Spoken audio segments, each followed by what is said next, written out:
Sama-sama. Shalom, Om Swastiastu, Namo Buddhaya, salam kebajikan buat Bapak Ibu sekalian yang sudah hadir di pagi menjelang siang di 1 Desember 2022 hari ini. Di acara BUMDes Talk ke-46 hari ini. Hari ini kita akan mengupas sedikit mengenai pembukuan buat teman-teman UMKM, gitu ya. Koreksi kalau salah Pak John. Betul ya. Nah, pembukuan digital. Kalau selama ini mungkin para pengusaha UMKM nih melakukan pembukuan masih catat manual gitu Pak John. Iya betul. Harus sudah beralih secara digital gitu ya.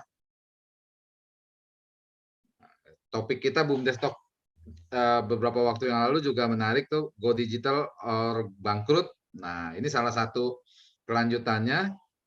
Ternyata untuk bisa mendukung bisnis, kita membutuhkan pembukuan yang akurat ya Pak John. Luar biasa ini, ada narasumber yang sangat luar biasa, Pak Farado. Terima kasih Pak, sudah hadir mau berbagi ilmu buat kita. Oke, Pak John, mungkin sebelum kita mulai acara ini, karena acara ini terselenggara atas kerjasama PT Pos Indonesia dengan IAK, kita coba tampilkan sedikit company profile PT Pos ya Pak. Oke, silakan. Oke. Selamat menyaksikan company profile dari PT Pos.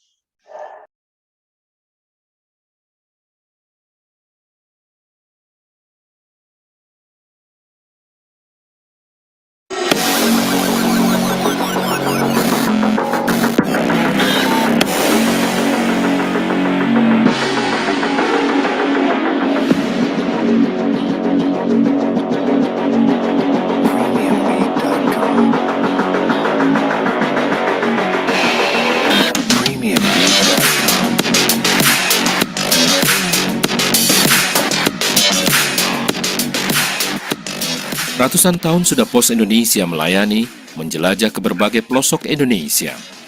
Kini, kami kembali berpacu untuk melakukan perubahan seiring denyut waktu, menjawab tuntutan sebuah evolusi. Menghadapi perubahan lingkungan bisnis yang sangat cepat dan tingkat persaingan yang kompetitif, serta perkembangan teknologi yang demikian pesat, mengharuskan PT Pos Indonesia untuk melakukan transformasi.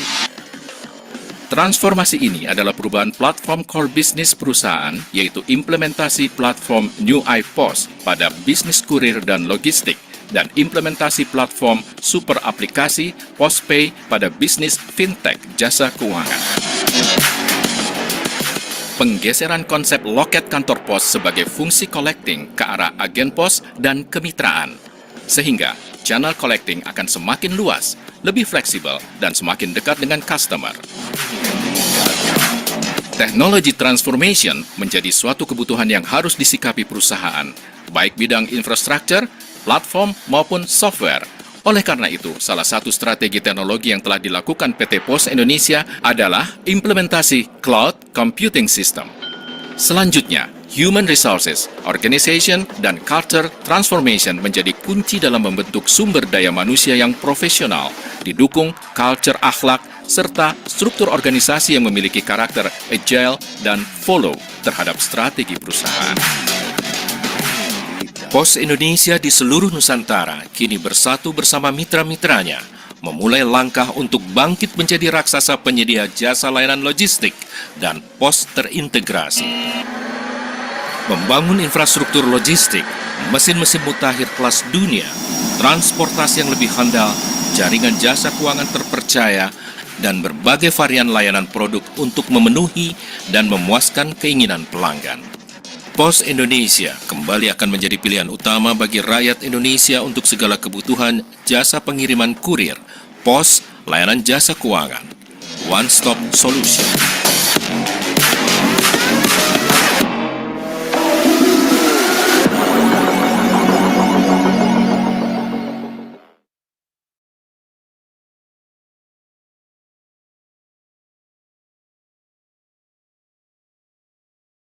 Oke. Sedikit tadi video mengenai company profile PT POS, perubahan PT POS yang sangat luar biasa ya. Gitu. Oke, Pak John, mungkin ada sedikit sambutan dari PT POS Indonesia buat kita semua nih Pak John. Silakan Oke, Pak. Waktu dan terima kasih. Assalamualaikum warahmatullahi wabarakatuh. Waalaikumsalam. Salam sejahtera bagi kita semua.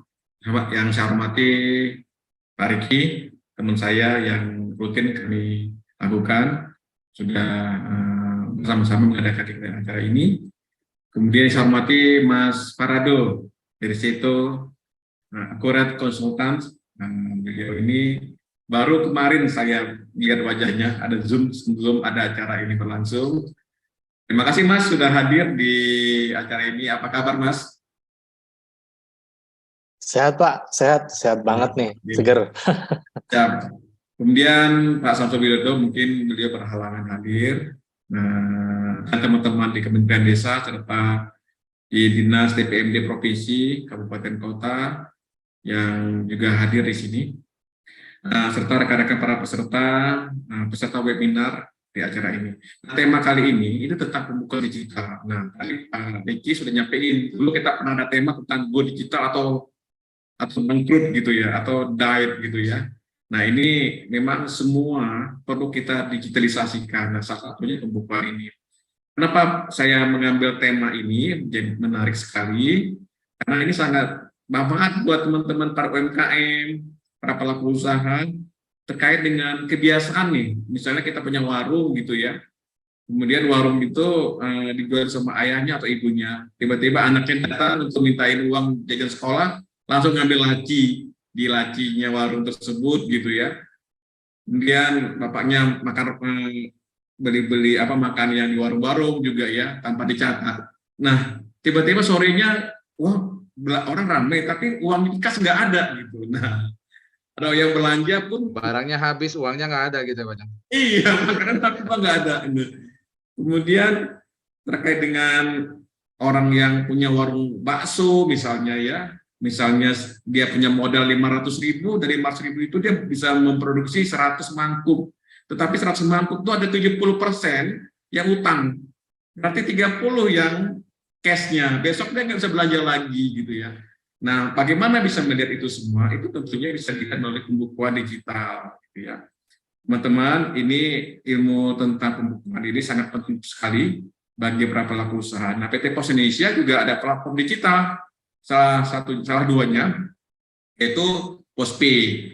POSPay itu platform digital kita bisa didownload di Play Store maupun di App Store. Itu layanan keuangan kita, layanan servis keuangan itu ada semua di situ. Bayar, kirim wesel dan apapun di situ berbasis core giro system layanan POSPay. Bisa kirim ke bank, rekening bank bisa. Kemudian aplikasi POSPay juga bisa didownload di Play Store atau di App Store.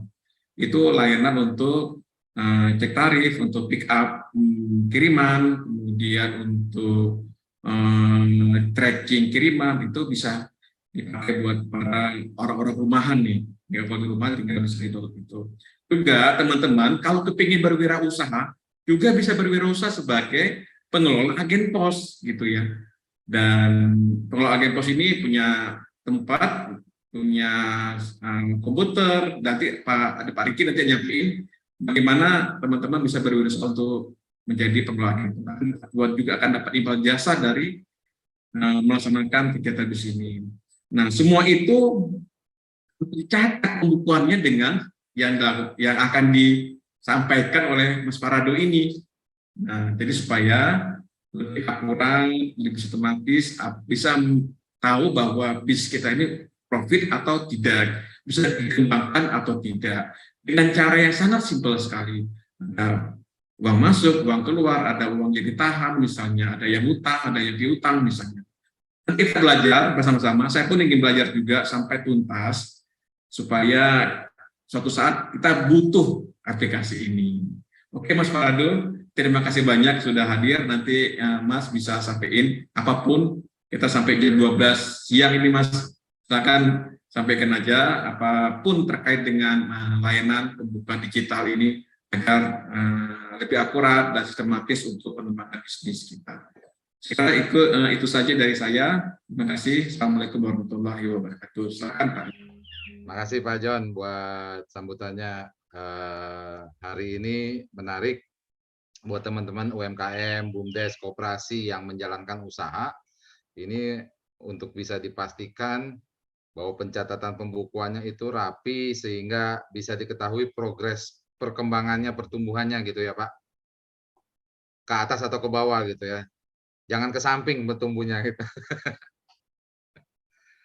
Harus bertumbuhnya ke atas. Oke, Pak Farado, hari ini peserta kita juga sepertinya sudah penasaran gimana sih cara yang baik gitu ya, yang cara akurat, yang tepat, yang sistematis sehingga para pelaku usaha ini bisa memonitor pertumbuhan usaha mereka, Pak.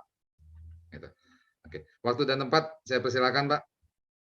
Baik, terima kasih waktunya Pak Riki, ya kan dari IAK Logistik, kemudian Pak Juni Eka juga. Selamat pagi semuanya. Pagi, Pak. Oke, mungkin kenalan dulu ya bagi teman-teman yang mungkin baru join. Saya Farado dari Seto Accurate Konsultan gitu. Jadi kita bergerak di bidang jasa konsultasi terkait pembukuan akuntansi secara online atau software gitu ya. Nah, jadi coba kita langsung masuk aja ke materinya ya gitu. Jadi kita coba masuk ke materinya. Apakah sudah kelihatan di sini? Sudah kelihatan ya? Cek suara saya apakah aman? Aman dan tampilannya juga sudah muncul, Pak. Oke, sip. Oke, kita mulai ya teman-teman untuk materi webinar kali ini. Kita coba membahas tentang apa itu pembukuan, kemudian lebih lanjut kita akan coba bedah terkait pembukuan digital gitu. Jadi kita akan coba nih untuk melihat dulu pembukuan secara konvensional yang mungkin biasa dilakukan sama teman-teman UMKM, BUMDes gitu ya, yang konvensional, kemudian nanti kita lebih lanjut lagi ke pembukuan yang memang sudah diatur sama standar akuntansi tertentu di Indonesia, itu namanya PSAK gitu lah. Nanti kita akan compare nih dua sudut pandang laporan keuangan atau pencatatan pembukanya gitu. Kita masuk ya dari slide yang pertama. Oke, nah di sini perkenalan dulu tentang kita. Tadi saya di awal sudah menyampaikan ya kalau kami itu bergerak di bidang konsultan gitu. Jadi bergerak di salah satu software akuntansi yang terbesar di Indonesia, itu namanya Accurate gitu ya. Jadi kita udah 10 tahun berdiri sejak tahun 2012 gitu. Jadi mungkin secara pengalaman kita sudah merasakan ya naik turunnya dunia bisnis yang ada di Indonesia. Itu dari kemarin nih pasca Covid kita melihat betul tuh bagaimana kondisi keuangan klien-klien kita gitu, dan kita pun bareng-bareng bersama klien survive bagaimana transformasi dari istilahnya konvensional ya, yang mungkin pembukanya secara tertulis harus ke kantor, kita semua beralih ke digital gitu. Makanya tema kali ini begitu relate dengan perusahaan kita, dengan nilai-nilai bisnis yang kita sampaikan ke klien-klien kita seperti itu. Nah, jadi di sini kita bikin hashtag langsung digitalisasi UMKM. Jadi tujuannya apa? Biar nanti teman-teman UMKM, BUMDes juga menikmati kemudahan teknologi yang sudah banyak sekali berada di sekeliling kita, gitu ya. Jadi overview-nya kita akan lihat dulu bagaimana kondisi UMKM yang ada di sekitar kita. Khususnya di sini kita lihat lebih jauh ya sedikit ya. Itu persebaran UMKM yang ada di ASEAN gitu. Jadi meliputi Indonesia, Thailand, Malaysia sampai dengan nanti Myanmar gitu. Nah, kita akan melihat secara komprehensif terlebih dahulu ya, secara luas gitu. Jadi teman-teman kita sedikit amazing gitu ya, sedikit terharu juga. Jadi UMKM terbesar itu di ASEAN itu dimiliki oleh kita Indonesia gitu, dengan total UMKM sekitar 65 juta gitu. Itu banyak banget gitu ya dibanding dengan negara-negara ASEAN lainnya gitu, misalkan di Thailand, Malaysia dan sebagainya, walaupun itu variabelnya banyak ya, mungkin ada dari tingkat penduduk dan sebagainya gitu. Terlepas dari itu, kita akan melihat bagaimana UMKM Indonesia ini menyumbang ke kondisi keuangan negara gitu ya contohnya. Nah, di sini ada beberapa serapan-serapan atau sumbangsih dari UMKM Indonesia yang diberikan kepada negara gitu. Nah, data ini diambil dari ASEAN Investment Reports gitu, diambil tahun 2022, baru launching kemarin ya, sekitar bulan September. Jadi ini datanya benar-benar fresh gitu ya. Setelah kemarin terjadi pandemi COVID, ya kan, mungkin beberapa perusahaan gede malah kolaps, nah di sini UMKM malah tumbuh, gitu ya. Apa rahasianya nanti kita bahas di belakang. Gitu. Nah di sini kita coba akan melihat dulu. Yang pertama itu terkait serapan tenaga kerja. Nah ini bagus banget karena dengan jumlah UMKM yang banyak ini memang berhasil menyumbang tenaga kerja ya. Itu serapannya sampai 97%. Itu sangat tinggi ya, bisa kita bilang ya. Gitu. Kemudian terkait serapan PDB-nya juga tinggi 60,3 dan juga ekspornya itu tergolong masih rendah. Kenapa? Artinya kebanyakan kita itu mungkin masih impor gitu, walaupun nggak melulu impor itu buruk ya, gitu. Tapi bagaimana kalau UMKM kita berhasil ekspor produk ke luar negeri, itu akan lebih sedikit membanggakan bagi kita dan juga secara keuangan kita juga lebih bagus pastinya secara makroekonomi gitu. Nah, kita coba dilihat lagi di sini. Untuk kinerjanya itu Indonesia masih kalah dengan Myanmar, gitu ya. UMKM-nya itu menyumbang hingga 69,3%. Bayangin, Myanmar cuma 70 ribu ya, 72.700 unit gitu, tapi dia berhasil menyumbang tinggi. Artinya mungkin pengelolaan UMKM di Myanmar itu sudah bagus, gitu ya. Jadi untuk seperti ini kita bisa nanti belajar dari Myanmar bagaimana mereka istilahnya mengelola bisnisnya dengan baik seperti itu ya. Kemudian juga yang kedua itu UMKM masih tertinggal di UMKM Singapura yang kontribusi ekspornya mencapai 38,3%. Ini juga tergantung komoditi sebenarnya. Karena ya di Indonesia itu kebanyakan mentah gitu ya. Bahan baku mentah, kemudian banyak kita ekspor gitu ya. Nah, seperti itu nanti kita coba koreksi gitu, bagaimana sih pengelolaan bisnis UMKM yang baik dari segi pembukuannya gitu. Kemudian di sini pemerintah itu mengupayakan mendorong kinerja UMKM secara nasional, jadi makro, benar-benar makro, karena memang si UMKM ini menjadi penyumbang dari serapan tenaga kerja. PDB itu udah bagus banget, makanya kita coba memaksimalkan lebih lanjut lagi bagaimana UMKM ini bekerja. Nah, salah satunya adalah strategi digitalisasi seperti itu. Nah, dan kita ke next slide. Nah, di sini. Oke, coba. Oke.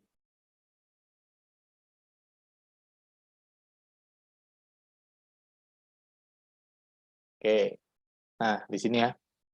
Jadi di sini kita akan melihat nih, melihat bagaimana sih wajah ekonomi dunia sekarang ini, gitu. Jadi mungkin teman-teman yang di sini udah merasakan ya sebenarnya, merasakan kehadiran ekonomi yang apa-apa serba digital atau teknologi digital yang memang sudah mendisrupsi teknologi-teknologi yang lama gitu ya. Contohnya di sini yang pertama itu ada marketplace. Nah, saya yakin sebagian besar baik consumer, kemudian distributor, produsen itu pasti menggunakan marketplace. Mayoritas besar. Marketplace menjadi salah satu strategi marketing yang dilakukan untuk melakukan penjualan. Gitu ya, baik nanti di toko online ya, kita sebutlah gitu, ada Shopee, gitu kan, ada Blibli, Bineka, dan sebagainya. Bagaimana marketplace ini mampu menyumbang penjualan. Gitu, karena banyak hal yang ditawarkan oleh marketplace ini yang memang mempermudah dari segi konsumen gitu ya, dan juga dari segi produsen. Itulah ini wajah ekonomi dunia baru sekarang, marketplace ini udah mendominasi ini. Gitu. Mungkin dari teman-teman yang sudah lama berkecimpung dalam bisnis itu merasakan nih bagaimana sih marketplace ini sangat membantu gitu ya. Nah, itu juga nanti kita bisa nih mengarahkan bagaimana marketplace ini, penjual marketplace kita lakukan pembukuan. Nah, itu nanti di akhir-akhir kita akan bahas ke situ. Gitu. Jadi tidak terlepas dari masalah pembukuan lagi. Marketplace tetap kita jual di marketplace ya kan. Kita masukkan ke Bukalapak penjualan kita, barang kita masukkan ke Tokopedia gitu kan. Tapi nanti secara pembukuan juga akan kita keep gitu. Bagaimana pembukuan kita keep biar nilai penjualannya kita pantau. Nilai penjualannya kita pantau, arus kasnya kita pantau ya, jangan sampai kita tadi kata Pak Joni, kita jual-jual tapi nggak ada kasnya. Kebanyakan hutang misalkan.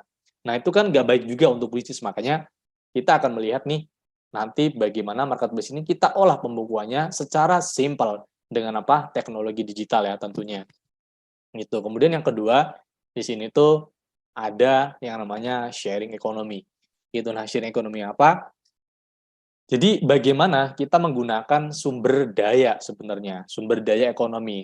Tidak melulu ketika kita melakukan bisnis itu kita harus punya sumber dayanya. Contohnya apa? Katakanlah sekarang ada Gojek. Gojek itu dia tidak punya kendaraan, gitu ya. Tapi dia bisa menyewakan kendaraan untuk konsumen, bisa diantarkan dari tempat A ke tempat B misalkan. Nah, itu namanya sharing konsumen, ya, sharing ekonomi. Bagaimana si pemilik sumber daya ini bisa diuntungkan tanpa dia untuk istilahnya hard working ya, gitu. Jadi tanpa dia harus usaha kerja keras, tapi di sini juga ada satu pihak itu yang memang dia punya skills, dia bisa kolaborasi nih antara pemilik sumber daya dan juga pemilik skill. Gitu. Di sini yang dinamakan sharing ekonomi. Jadi ada kemudahan-kemudahan yang memang ditawarkan ketika kita bisa melakukan kombinasi dua ini antara pemilik sumber daya dan juga pemilik skills-nya, gitu ya. Kemudian selanjutnya itu di sini ada yang namanya smart appliances, gitu. Jadi bagaimana nih dalam apa namanya perangkat di rumah kita, gitu ya, sudah digunakan teknologi-teknologi memang smart, gitu. Contohnya mungkin ada smart TV, gitu ya, ada smart AC, handphone tentunya, gitu. Kemudian ada lagi smart lampu, gitu kan, lampu pintar yang bisa mungkin nyala, kemudian mati sesuai dengan perintah kita, gitu ya. Bahkan mobil pun sekarang sudah memakai smart voice, gitu ya. Nah, semuanya ini serba digital dan serba teknologi yang tentunya memakai intelijen tertentu, gitu. Jadi sangat memudahkan bagi kita kalau kita bisa menggunakan kemajuan teknologi ini untuk kepentingan bisnis kita, gitu. Nah, kemudian yang terakhir di sini ada education, gitu. Jadi bagaimana pendidikan, katakanlah seperti ini kita, webinar yang kita laksanakan sekarang ini juga sebenarnya itu termasuk ke dalam e-learning, gitu ya.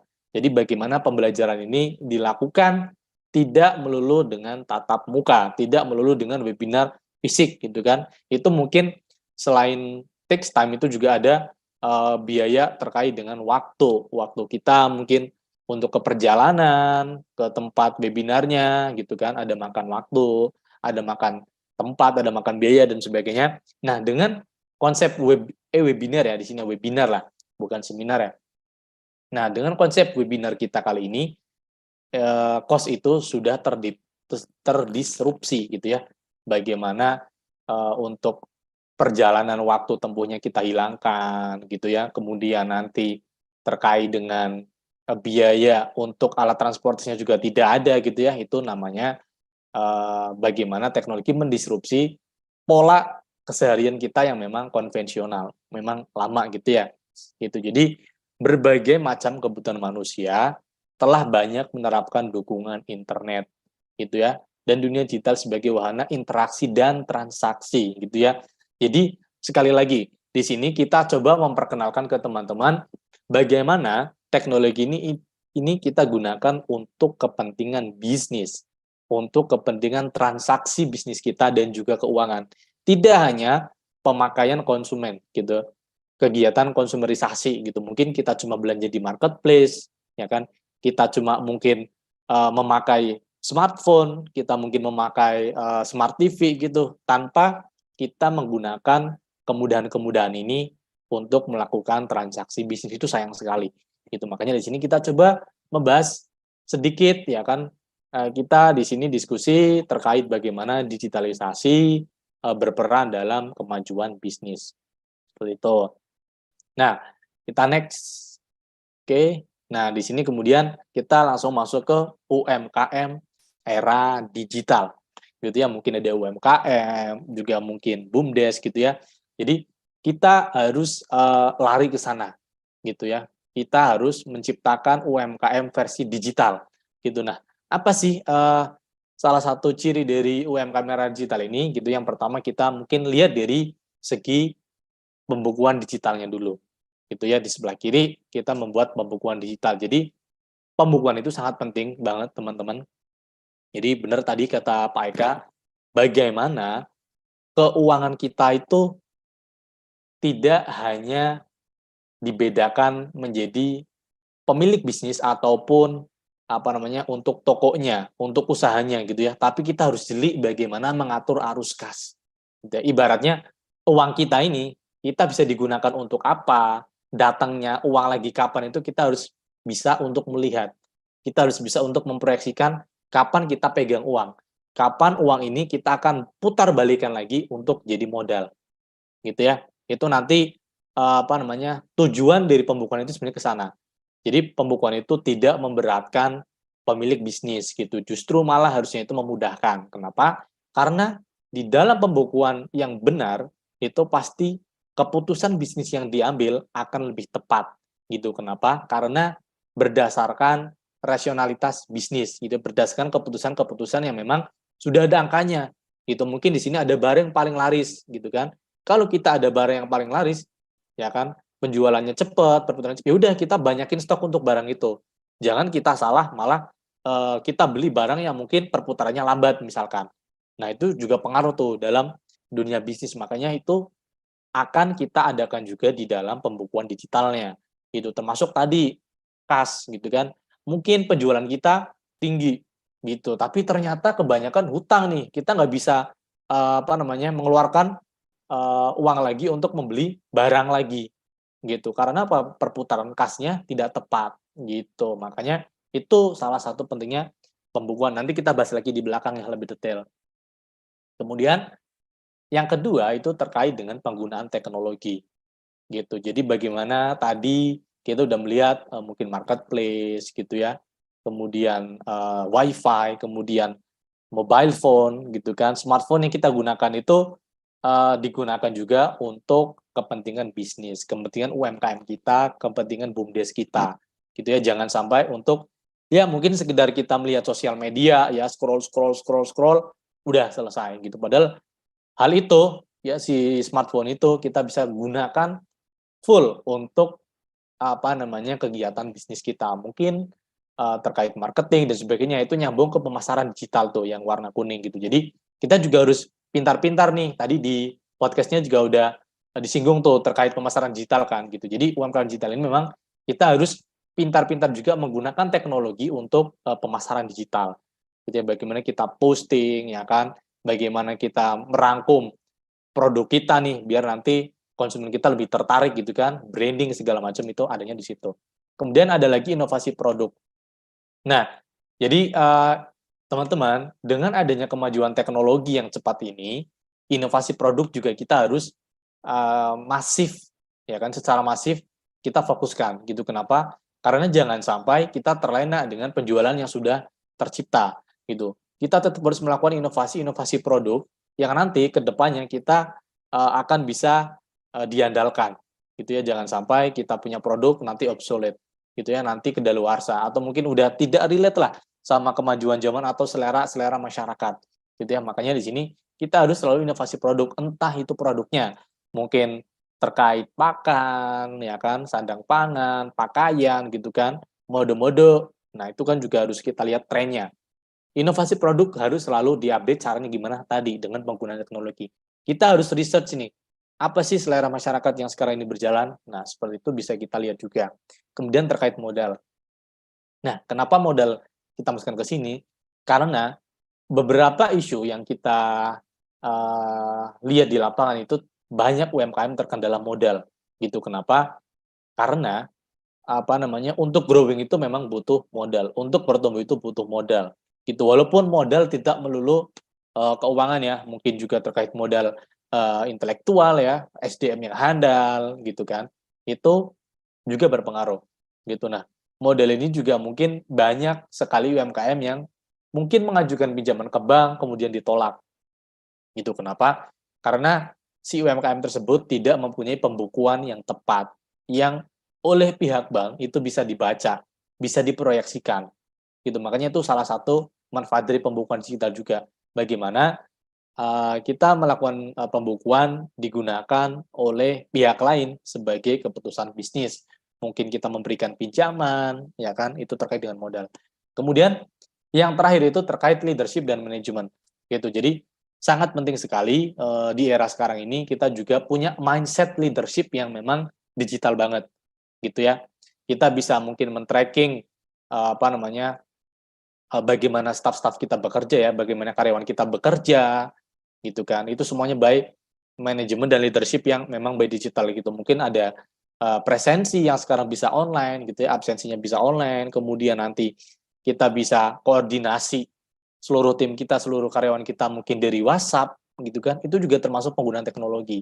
Makanya kita juga harus bertransformasi ya. Kita pemilik UMKM, ya kan, pengurus BUMDes juga kita harus istilahnya juga kita harus mendigitalkan diri kita sendiri gitu ya kan, kalau kita memang ada pada posisi manajemen atau dalam posisi leadership atau kepemimpinan, kita juga harus mindset-nya itu mindset digital gitu. Nah, kita next gitu ya. Nah, di sini kita next. Yang pertama adalah fokus UMKM digital. Yang pertama banget kita akan membenahi bagaimana UMKM ini itu bergerak di bidang pembukuannya gitu. Jadi pembukuan digital kita akan coba breakdown apa sih manfaatnya, kemudian bagaimana cara pembukuan UMKM digital yang mungkin gampang gitu ya. Jangan disalahartikan bahwa pembukuan ini ribet ya. Jadi pembukuan ini sangat bermanfaat, oleh karena itu ya kita sedikit demi sedikit menggerakkan ya bagaimana mindset kita untuk menciptakan pembukuan gitu ya. Sadar akan pentingnya pembukuan akuntansinya seperti itu. Nah, sebelum ke pembukuan digital, kita coba flashback dulu, kita balik dulu ke pembukuan konvensional. Jadi apa sih bedanya pembukuan digital dengan pembukuan yang konvensional seperti itu. Nah, kita coba next lagi. Nah, di sini nih kita lihat ya. Jadi ini kita bahas secara teori dulu nih, gitu. Jangan teman-teman kaget dulu.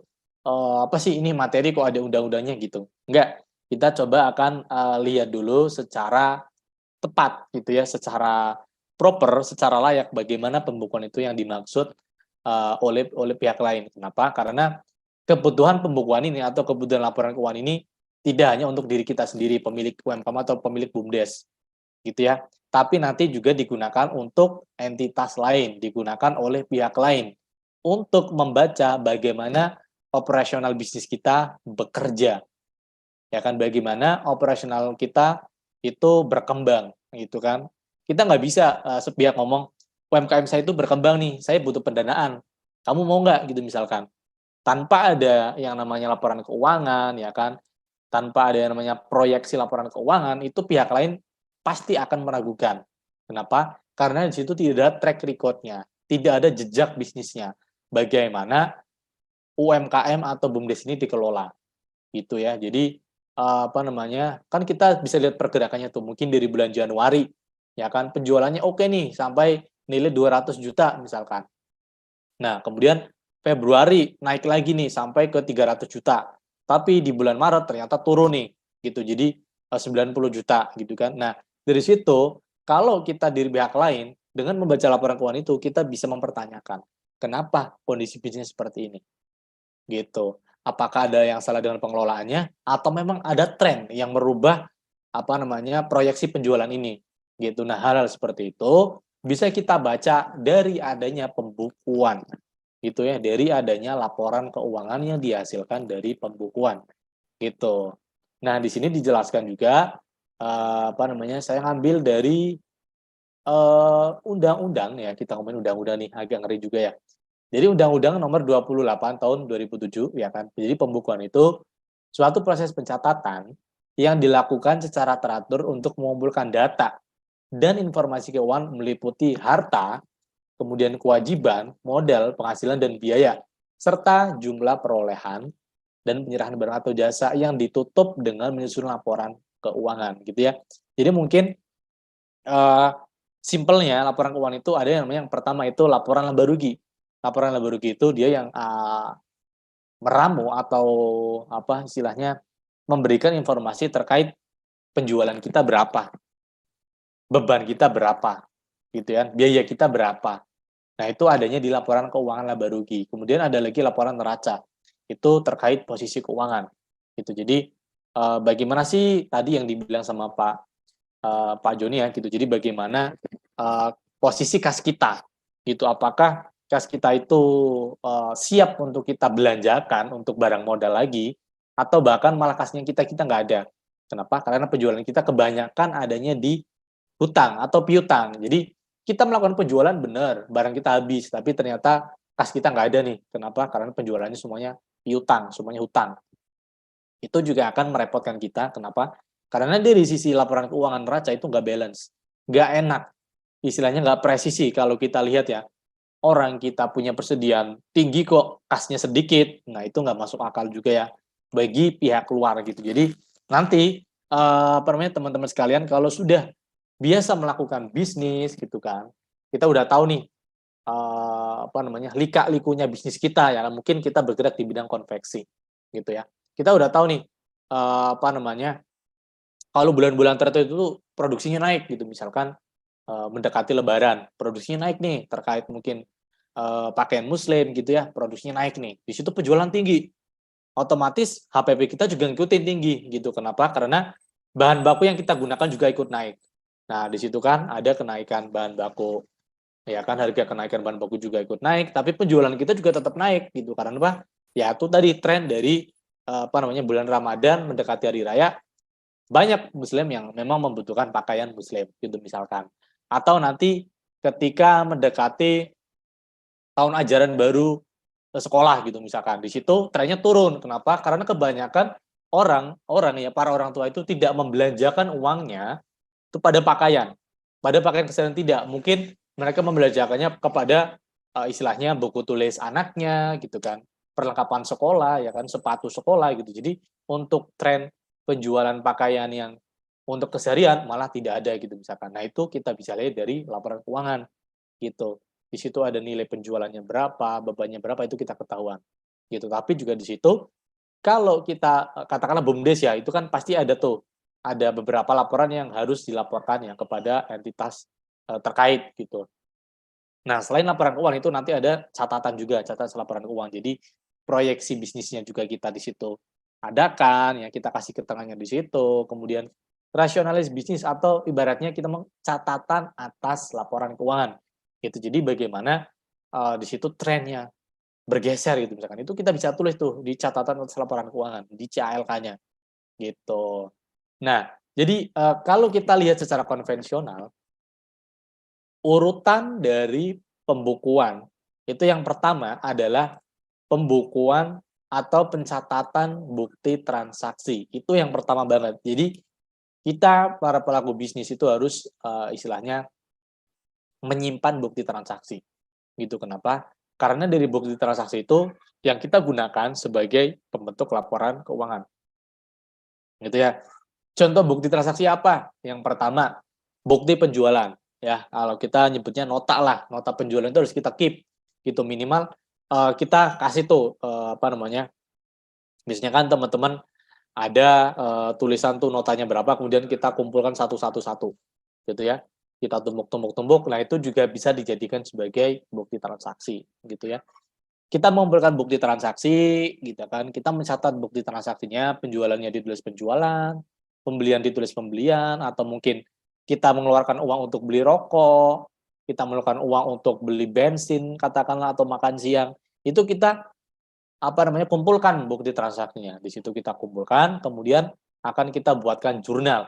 Nah, ini kalau kita udah memasuki ngomong jurnal, buku besar neraca saldo itu memang rumit. Kenapa? Karena ini hanya dipahami oleh mereka-mereka yang memang dididik untuk menjadi akuntan gitu. Jadi kalau kita nih pemilik bisnis yang kita notabene-nya dari orang non keuangan itu akan bingung.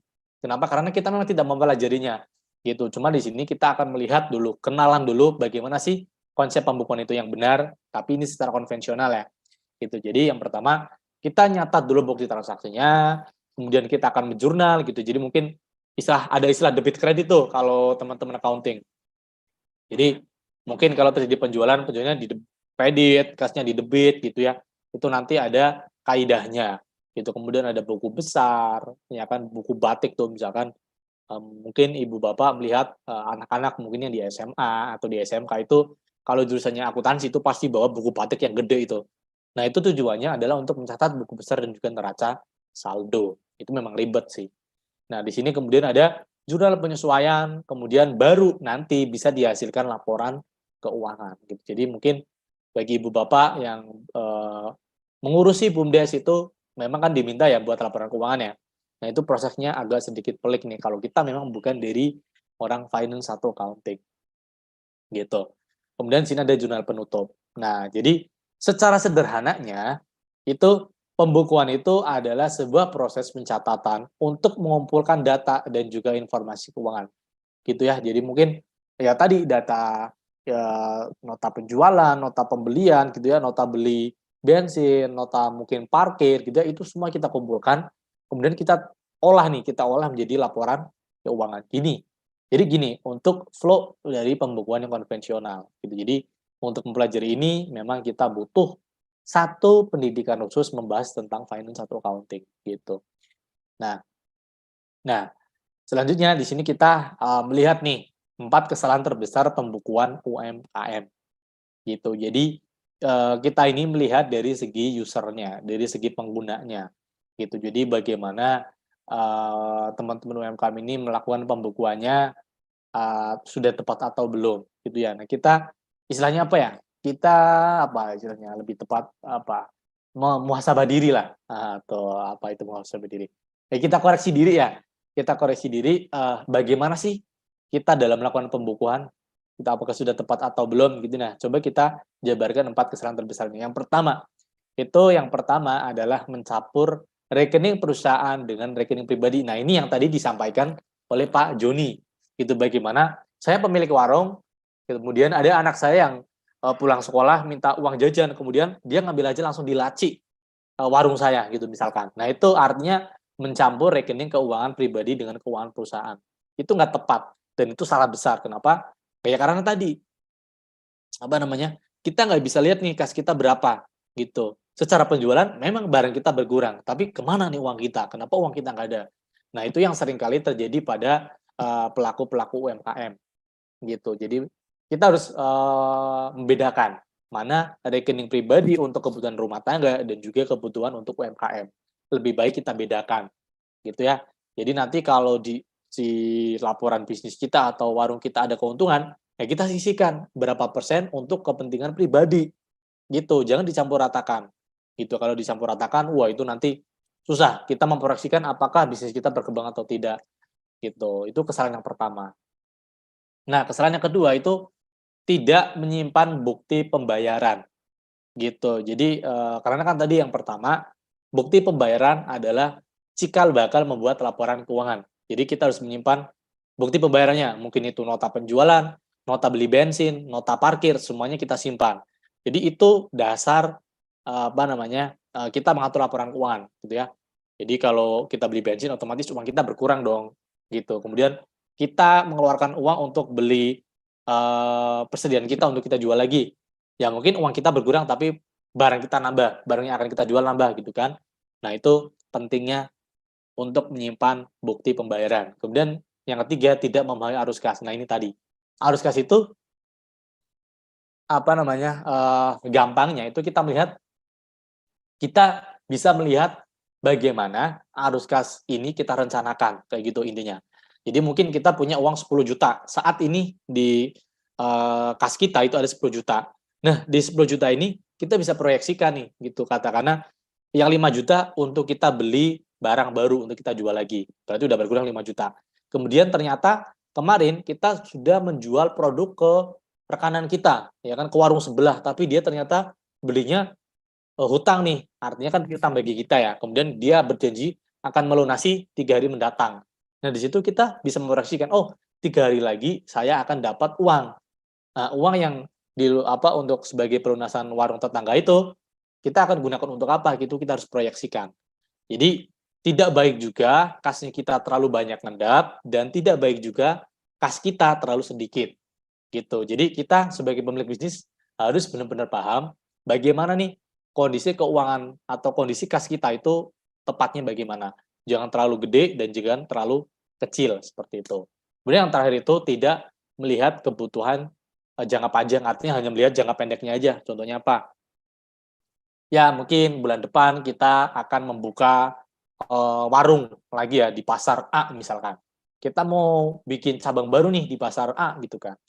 Nah, ternyata kita nggak melihat juga bahwa tahun depan mungkin katakanlah ada apa namanya distributor kita memutus untuk kebutuhan kita gitu. Misalkan kita jualan telur gitu ya, katakanlah toko kelontong. Ternyata supplier itu memutuskan untuk pindah lokasi. Nah, sedangkan kita sudah terlebih dahulu nih membuka cabang gitu kan. Nah, itu adalah kebutuhan jangka pendek. Makanya dengan laporan keuangan ini, dengan pembukaan ini kita bisa melihat jangka panjang. Apakah kas kita aman untuk membuka cabang? Apakah kas kita cukup untuk 3 tahun mendatang untuk menggaji karyawan kita, menggaji pegawai kita, itu semuanya akan kita lihat dalam laporan keuangan atau pembukuan istilahnya. Nah, itu merupakan 4 kesalahan terbesar yang dilakukan oleh UMKM gitu. Jadi yang pertama itu mencampur adukan rekening usaha, keuangan dengan pribadi, tidak memenuhi arus kas, kemudian tidak menyimpan bukti transaksi dan juga hanya melihat kebutuhan jangka pendek seperti itu. Nah, kemudian di sini kita akan melihat apa sih manfaatnya untuk UMKM ini pembukuannya gitu. Jadi yang pertama itu kita akan melihat sisa saldo kasnya gitu. Jadi tadi dengan kasus tadi ya diilustrasikan oleh Pak Eka, kita bisa melihat nih, oh ternyata penting loh untuk kita menyiapkan kas gitu kan. Itu salah satu manfaatnya yang pertama. Kemudian yang kedua, kita bisa melihat kuantitas penjualan dan juga nilai penjualan. Gitu. Jangan sampai barang kita berkurang banyak untuk penjualan tapi ternyata kok nilai penjualannya kita sedikit, mungkin terlalu banyak diskon atau mungkin kita main harga dengan kompetitor gitu kan. Nah, itu pentingnya pembukuan juga. Kemudian kita bisa melihat rugi atau untungkah bisnis kita. Jangan sampai kita jual. Ternyata penjualan kita banyak expense-nya, banyak bebannya, mungkin ongkos kirimnya terlalu gede gitu kan. Mungkin kita terlalu banyak mengeluarkan uang untuk karyawan kita misalkan, terlalu banyak untuk promosi gitu kan. Nah, itu terkait dengan untung rugi. Jadi pembukuan ini erat kaitannya sama bagaimana kita melihat profit atau logika bisnis kita. Kemudian selanjutnya itu terkait dengan apa barang yang menguntungkan bagi kita. Gitu. Jadi di situ kita bisa lihat analisanya. Oh, ini penjualan barang yang banyak nih, barang yang laku di pasar. Ya udah kita stok banyak. Gitu. Biar apa? Profit kita lebih banyak gitu. Kemudian di sini hutang piutang yang belum terjadi ada berapa gitu. Jadi kita juga harus melihat ya, kita punya supplier apakah sudah kita bayar nih kekurangan pembelian kita, atau kita punya pelanggan apakah dia sudah bayar piutangnya atau belum gitu. Itu salah satu manfaat dari pembukuan. Jadi di pembukuan itu nanti kita bisa melihat kartu piutang dan juga kartu hutang. Gitu. Kemudian yang terakhir itu ada sisa stok gitu ya. Jadi banyak sekali sebenarnya manfaatnya. Kemudian di sini saya hanya meramu yang sebagian besar bisa dirasakan oleh teman-teman pelaku bisnis gitu. Yang terakhir itu ada sisa stok. Jadi kita harus melihat sisa stok itu real time. Saat itu juga kita nggak usah nanya orang gudang berapa nih sisa barang kita gitu kan. Berapa sisa barang kita gitu ya. Iya kalau teman-teman gudang hitung, kalau nggak ngitung gimana gitu kan. Nah, itu salah satu manfaat pembukanya itu karena ketika kita pembukaan itu stok barang secara kuantiti itu kita bisa lihat juga secara langsung. Gitu ya. Nah, kita lanjut ke slide berikutnya. Jadi di sini alasan pengusaha enggan melakukan pembukuan gitu. Gitu ya. Jadi yang pertama itu terkait dengan biaya gitu ya. Kelihatannya kan wah, iya kita harus mengeluarkan biaya besar nih. Mungkin yang pertama kita harus mungkin katakan ambil kursus akuntansi gitu kan. Atau bahkan kita harus merekrut orang akuntansi gitu atau orang finance lah gitu. Itu kayaknya biayanya besar deh gitu. Nah, kemudian yang kedua, tidak paham akuntansi. Nah, untuk yang ini kita bisa wajarin. Kenapa? Karena tidak semua pemilik bisnis itu berasal dari orang finance gitu. Mungkin yang awalnya kita hobi gitu ya, kita hobi di tanaman gitu ya, ternyata banyak orang yang datang ke kebun kita, suka dengan tanaman kita, akhirnya kita jual beli, laku misalkan. Nah, karena dia awalnya hobi, nah dia tidak sadar ya, bagaimana sih cara mengelola bisnis, bagaimana cara mengelola akuntansinya, dia tidak paham gitu. Tapi secara secara operasional bisnis dia mudeng, dia paham betul bagaimana cara membudidayakan tanaman yang bagus, yang baik, yang tepat, tanahnya bagaimana gitu ya, dia paham. Tapi dia tidak paham secara akuntansi gitu mungkin. Nah, itu jadi alasan kedua kenapa pengusaha ini enggan melakukan pembukuan gitu. Kemudian yang terakhir itu terkait dengan waktu. Kenapa? Ya, kalau kita melihat secara teori ya gitu, kalau anak-anak kita atau tetangga kita, ponakan kita yang ada di sekolah ya, SMA atau SMK, itu memang untuk akuntansi itu ribet. Kenapa? Kita harus banyak prosesnya. Tadi mencatat bukti transaksi, bikin buku besar, bikin neraca saldo, ya kan, bikin neraca lajur, jurnal penutup, itu lama gitu. Makanya harusnya bisnis kita dimudahkan, malah kita habis waktunya untuk melakukan pembukuan. Nah, itu juga nggak tepat gitu. Makanya ini jadi 3 major issue atau masalah utama bagaimana pelaku usaha itu enggan melakukan pembukuan gitu. Nah, ini 3 alasan utamanya. Mungkin teman-teman juga bisa berkaca nih, oh iya ya, saya nih kira-kira kenapa sih kok nggak mau melakukan pembukuan. Nah, itu bisa jadi refleksi juga. Nah, kemudian di sini kita langsung masuk ke solusinya gitu. Jadi pembukuan konvensional itu ribet gitu ya. Kita sadar betul, apalagi saya nih bergerak di bidang akuntansi ya. Kebetulan dulu juga pengajar. Nah, jadi paham betul akuntansi itu memang ribet gitu. Nah, solusinya adalah pembukuan digital. Tadi kita balik lagi ke UMKM 4.0, bagaimana kita akan melakukan digitalisasi pada UMKM gitu ya. Jadi kita akan melakukan pembukuan dengan teknologi. Ya, pembukuan digital. Kita nggak perlu lagi buku batik, kita tidak perlu lagi membuat buku besar, neraca lajur, kita nggak perlu lagi karena semuanya sudah terangkum dalam sebuah software pembukuan digital itu yang namanya Accurate gitu. Nah, balik lagi tadi untuk kebutuhan digital itu kita ada yang namanya teknologi cloud computing. Apa-apa serba online gitu, karena kita punya sosial media juga ya kita online, WhatsApp juga kita online, punya paket data gitu kan. Kemudian kita katakanlah YouTube, pemesan YouTube juga online. Nah, untuk itu pembukuan digital juga kita online. Jadi Bapak Ibu tidak perlu khawatir misalkan tidak punya komputer, bisa atau enggak? Bisa banget. Hanya dengan HP aja ya, hanya dengan HP bagi teman-teman UMKM itu sudah bisa melakukan pembukuan dengan tepat. Gitu. Nah, kita lihat langsung ke dalam Accurate ini ada apa sih sebenarnya Accurate itu.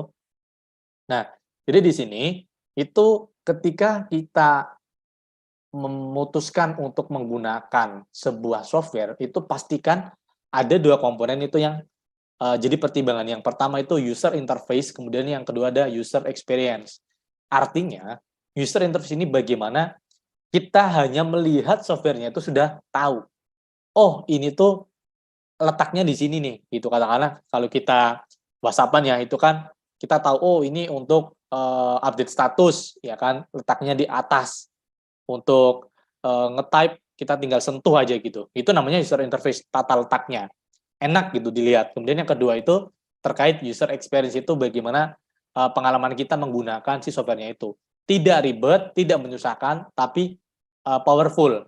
Dia fiturnya banyak, tapi enak aja digunakan, tidak ribet gitu. Kayak misalkan kita contohnya Facebook ya. Facebook itu kan fiturnya banyak, ada Facebook Marketplace ya, Facebook Ads gitu, tapi ya kita enak aja tuh menggunakannya gitu ya. Tampilannya enak aja, nggak ribet gitu kan. Kemudian kalau kita menggunakan juga mungkin langsung hafal gitu kan. Nah, itu namanya user interface sama user experience gitu. Jadi kelebihannya itu di sini untuk menggunakan software digital, pembukuan digital itu yang pertama menghemat waktu gitu dan juga tenaga. Bahkan kita tidak perlu hire tim accounting kalau memang kita belum butuh ya untuk laporan keuangan skala besar gitu. Jadi kita nanti cukup pakai HP aja. Nah, pakai HP untuk membuat laporan keuangan juga bisa. Artinya menghemat waktu, kemudian data keuangan terjaga. Kenapa? Karena dengan cloud computing ini tadi kan dibahas ya sama teaser company profile-nya POS, namanya cloud computing. Itu bagaimana keamanan kita itu dijaga dengan adanya konsep server misalkan. Nah, itu kayak kita punya Instagram juga keamanannya udah dijaga, kita Facebooknya juga kita dijaga gitu kan. Nah, itu namanya cloud computing. Jadi keamanan keuangan kita itu terjaga. Nggak mungkin istilahnya bocor segala macam gitu ya. Ada B2B agreement-nya di situ. Kemudian meminimalisasi risiko kesalahan teknis saat pencatatan transaksi. Jadi karena nanti kita memakai HP ya atau laptop gitu ya, browser, itu kita dengan klik klik klik klik gitu. Kita tidak perlu tahu mendalam terkait dengan kaidah akuntansi. Debit kredit apa ini gitu kan. Kita nggak perlu tahu nih. Yang penting barang udah disetting, kita akan jadi laporan keuangan secara otomatis ya. Kemudian kerangka kerja akuntansi yang lebih efisien gitu. Jadi akuntansinya itu sesuai dengan standar ya. Jadi mungkin teman-teman ketahui juga laporan keuangan ini kan nggak dipakai untuk kita doang ya, pemilik bisnis, tapi nanti untuk bank, untuk pemerintah, ya kan, untuk pihak terkait. Makanya harus ada kesepakatan penggunaan atau istilah atau ikhtisar ya terkait dengan akuntansi. Nah, di Indonesia atau untuk UMKM dan BUMDes itu menggunakannya PSAK ETAP, ya kan? Pernyataan sadar akuntansi keuangan entitas tanpa akuntabilitas publik gitu. Itu kerangkanya. Jadi sudah sesuai dengan peraturan yang ada di Indonesia. Kemudian pengorganisasian data-data transaksi gitu. Jadi bagaimana tadi ya transaksi pengeluaran bensin kita udah ada manajemennya sendiri. Transaksi pembelian aset ya, mungkin kita punya pick up, kita punya komputer, punya laptop, punya motor misalkan kita organisasikan.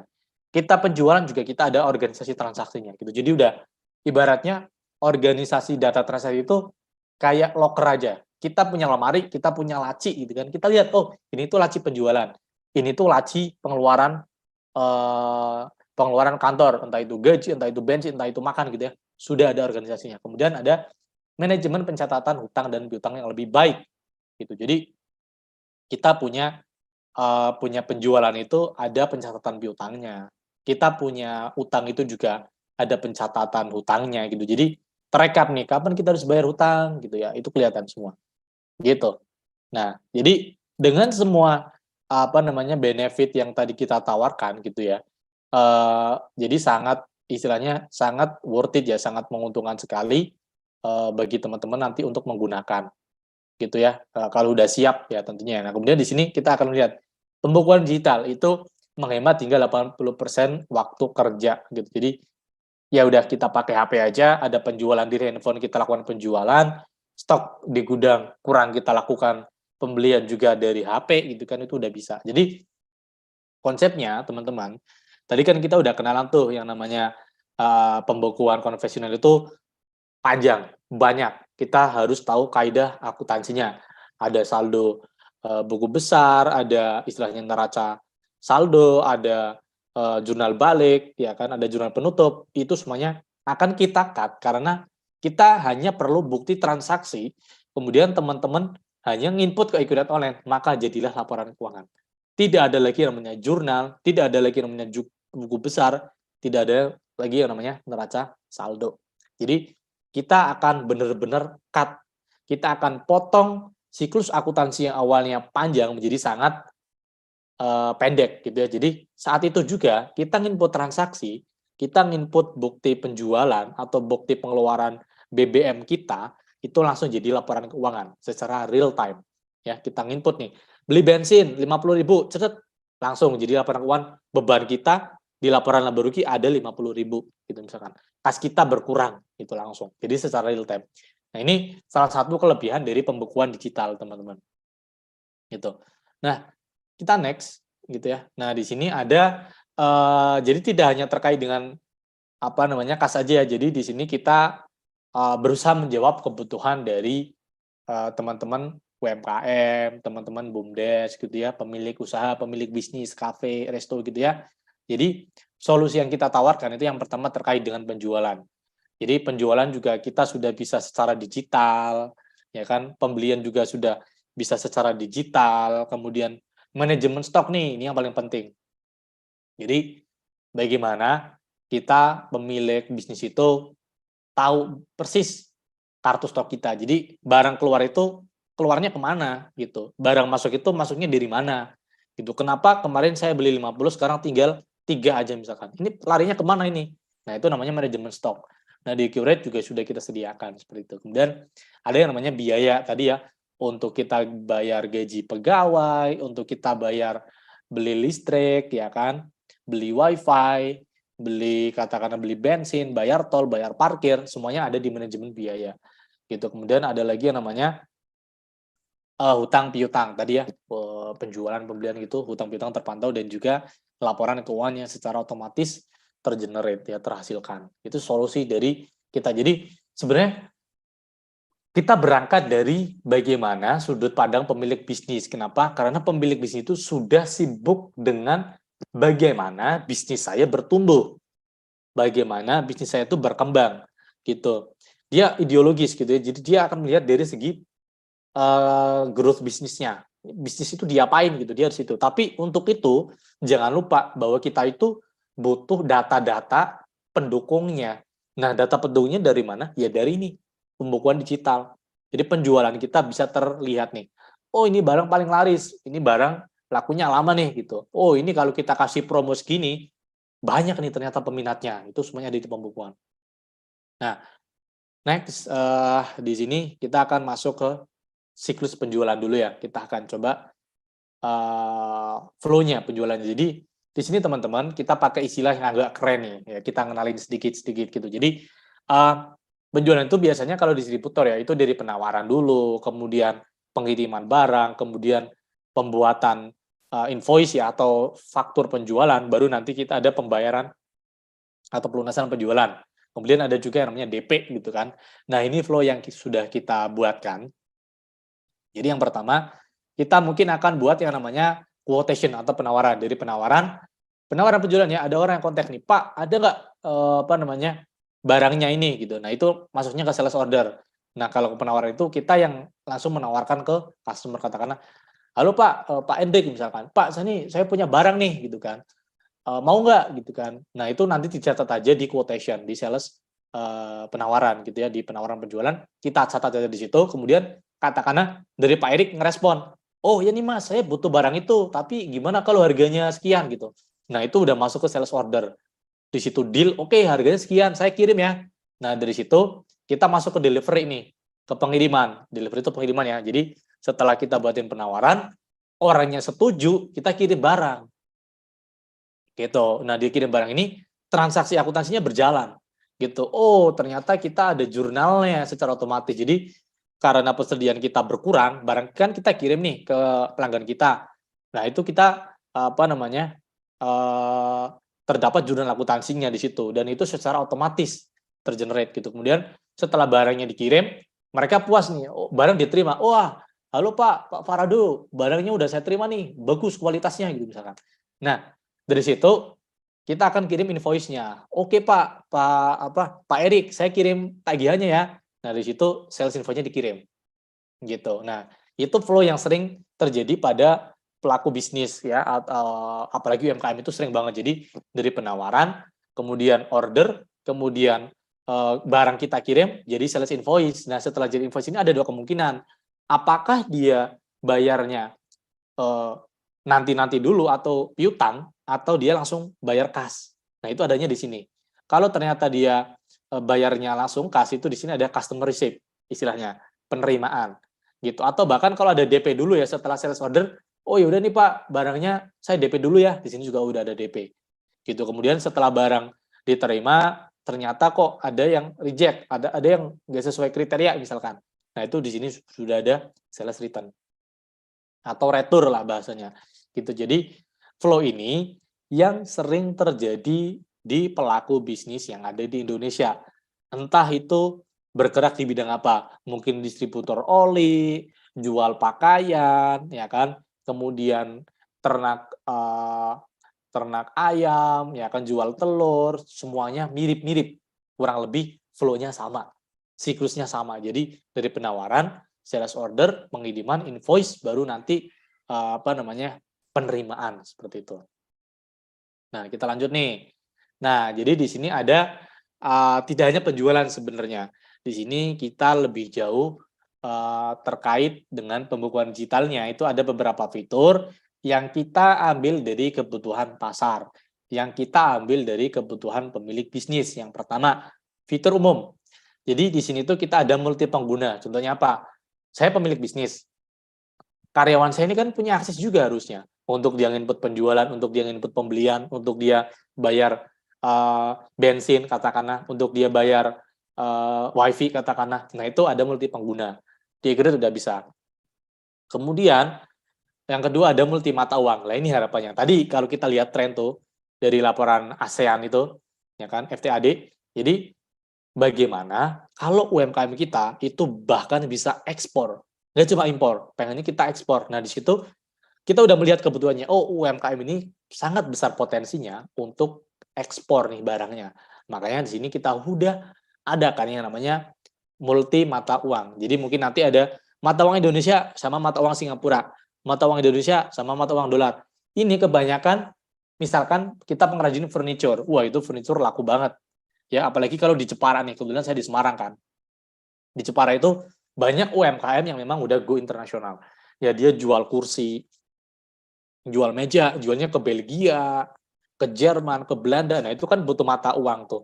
Mata uang luar sama mata uang Indonesian rupiah. Ya, kita udah adakan itu. Kemudian ada payroll karyawan. Kita nggak mau pusing-pusing bagaimana cara gaji karyawan gitu kan. Ya kita lihat aja absensinya. Oh, dia hari ini hadir katakanlah, ya udah. Gajinya berapa? Kamu lihat di sini. Saya lihat aja dari HP gitu misalkan. Nah, kemudian ada lagi namanya Smart Link Internet Banking. Jadi kita akan mencocokkan transaksi bank kita. Jadi kan kebanyakan sekarang semuanya by transfer. Tadi Pak Erik misalkan, Pak, saya bayarnya transfer aja ya Pak ya, gitu kan. Oke, boleh pakai rekening BCA dong. Dia kirim ke rekening BCA. Nah, kan staff saya dia tidak menerima uangnya nih karena transfernya by rekening BCA gitu misalkan. Nah, dari situ kita akan melihat SmartLink Internet Banking. Jadi, rekening koran yang ada di bank akan kita tarik ke Accurate Online-nya. Jadi, kita akan lihat tuh historinya. Oh, jadi bank saya itu awal bulan sekian. Kenapa di hari bulan jadi sekian itu ada transaksinya? Oh, bayar gaji pegawai. Oh, di sini kita ada bayar tagihan ke supplier, ya kan? Oh, ternyata di sini ada beban bunga bank misalkan. Oh, ya gitu kan. Nah, itu terpantau dengan adanya SmartLink Internet Banking. Nah, kemudian ada perhitungan aset tetap gitu ya. Jadi tadi kita punya motor, kita punya pick up, kita punya mungkin diesel gitu ya, generator itu kita harus pantau. Di situ umur asetnya berapa gitu, karena aset itu kan nilainya berkurang terus kan, kecuali tanah. Nah itu kita harus monitor di situ. Nah itu untuk fitur umumnya. Kemudian untuk penjualan sendiri, nah di sini kita ada accurate POS. POS itu apa?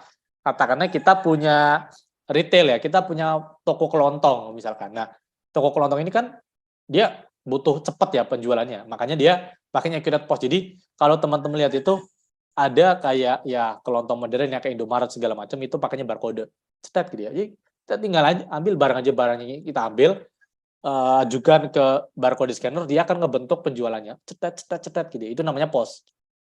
Nah, itu juga udah ada. Kemudian ada yang namanya konsinyasi gitu. Jadi, nah ini strategi bisnis juga nih untuk konsinyasi. Jadi para pelaku UMKM juga boleh nih kita nitipin barang ke mungkin toko-toko yang udah gede gitu. Misalkan nih saya punya produksi telur asin nih. Gitu, saya cap telur asinnya merek Farado, kemudian saya titipkan dulu nih ke swalayan gitu kan. Saya nitip dulu gitu kan. Nah, jadi walaupun kita nitip ke toko kelontong sebelah gitu misalkan ya, kita catat. Oh, barang kita yang kita konsinyasikan telurnya berapa kilogram. Gitu, jangan sampai kita konsinyasi ke warung tetangga tapi kita nggak catat. Nah, itu kan kita berkurang persediaannya, malah bingung. Malah kita lupa ternyata kita nggak ngambil uangnya nih kalau barang itu laku gitu kan. Nah, itu salah satu pentingnya fitur konsinyasi. Ya, kemudian ada uang muka ya atau DP, pasti DP kita perlukan lah ya. Retur juga ada, kemudian ada tukar faktur, tukar guling lah, itu sudah ada kan. Gitu. Kemudian ada faktur sebelum pengiriman. Itu maksudnya kadang itu ada perusahaan yang mewajibkan bahwa lu bayar dulu baru barang saya kirim. Gitu. Nah, itu namanya pengiriman faktur sebelum pengiriman. Atau kebanyakan bisnisnya malah ya udah saya kirim dulu barangnya entar-entaran deh, bayarnya entar-entaran gitu misalkan. Nah, itu sesuatu yang berbeda. Makanya di sini kita adakan juga fiturnya pengiriman sebelum faktur sebelum pengiriman. Gitu. Kemudian terkait persediaan itu ada yang namanya stock of name. Jadi ya stock of name itu penting banget teman-teman. Setiap sebulan sekali ya minimal ya harus kita adakan stock of name. Gitu. Biar kita tahu nih kondisi stok kita itu berapa sih secara real time. Gitu. Kemudian ada pekerjaan pesanan atau job costing. Ini tuh maksudnya kita produksi, katakanlah repackaging atau repacking atau daur ulang gitu. Misalkan saya beli kacang mete 1 kilogram, misalkan.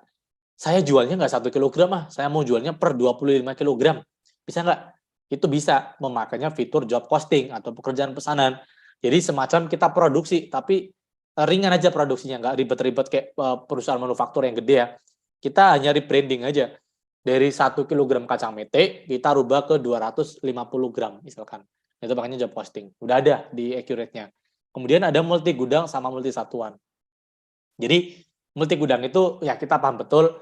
Jadi, gudang itu kebetulannya banyak ya. Misalkan gudang belakang itu untuk penyimpanan barang secara banyak komprehensif. Kemudian gudang depan itu digunakan untuk penjualan, misalkan. Nah, itu juga bisa dibedakan. Kemudian ada multi satuan. Contohnya tadi, ada kilogram, ada gram. Ya kan? Mungkin ada yang lebih kompleks lagi, ada yang namanya pieces, ada yang lusin, ada yang box gitu misalkan, sampai 5 tahapan misalkan. Nah, itu kita udah bisa adanya multi satuan. Jadi satu box itu berapa lusin, gitu kan, satu lusin berapa pieces misalkan. Nah, itu ada pengaruh ke harga jualnya, pengaruh ke harga HPP-nya, harga modalnya. Itu kan nggak mungkin kita jual rokok satu bungkus sama dengan satu biji kan nggak mungkin tuh manajemen harganya. Makanya di sini kita perlukan multi satuan biar kita bisa mantau. Ini rokok kalau satu bungkus harganya berapa, sedangkan kalau satu ulir, satu biji itu harganya berapa. Itu bisa kita hitung. Nah, kemudian ada yang namanya nomor seri atau batch. Atau kita gampangnya itu namanya tanggal kadaluarsa lah. Gitu. Jadi kita punya barang, kita punya makanan itu ada tanggal kadaluarsanya. Gitu misalkan. Oh, ini makanan nih, saya jual Marimas nih. Expired date-nya kita lihat berapa, itu bisa dipantau juga. Jadi biar kita tidak salah-salah menjual barang. Bukan dapat untung malah dapat komplain misalkan karena kita jual barang yang kadaluarsa gitu kan. Nah, itu kan repot. Makanya kita juga udah adakan nih. Jadi pembukuan digital tidak melulu tentang kas, tapi kita benar-benar simplify, kita benar-benar menyederhanakan proses bisnis teman-teman. Gitu ya. Jadi penjualan terkait tadi retur, terkait tanggal kadaluarsa, terkait barang titipan atau konsinyasi itu ada semua. Gitu. Sampai nanti kalau ada manufaktur atau mungkin di sini Pak, saya produksi briket nih, mau kita ekspor nih ke Belgia misalkan. Bisa nggak? Bisa, karena di sini kita ada fitur tambahan atau add-on yang namanya manufaktur. Jadi benar-benar kita udah menyediakan dari ibaratnya dari UMKM sampai dengan bisnis yang udah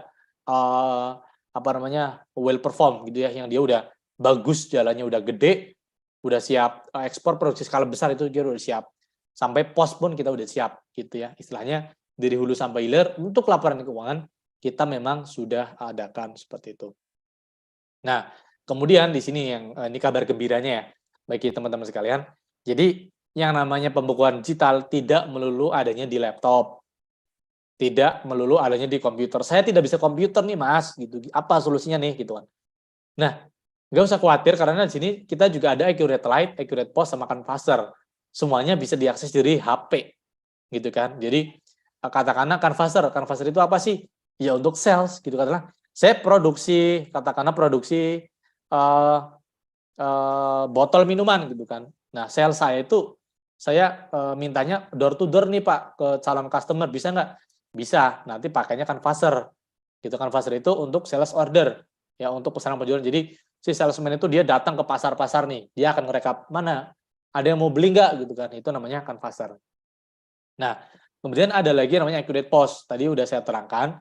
Accurate Post itu contohnya itu katakanlah toko kelontong modern gitu atau kelontong punya bapak ibu mau diposkan juga nggak apa-apa gitu. Jadi kayak Indomaret itu sebagainya itu pakainya pos gitu. Jadi kita pakainya barcode scanner, tinggal cetat itu udah selesai. Gitu ya, tercipta penjualan. Kemudian ada Accurate Light. Accurate Light ini adalah anak atau istilahnya adik dari Accurate Online. Jadi resumenya itu ada di Accurate Light ini. Itu sudah ada laporan penjualan, sudah ada laporan pembelian, sudah ada biaya, ya kan? Kemudian ada lagi laporan analisa penjualan per minggu. per hari, per bulan itu udah ada.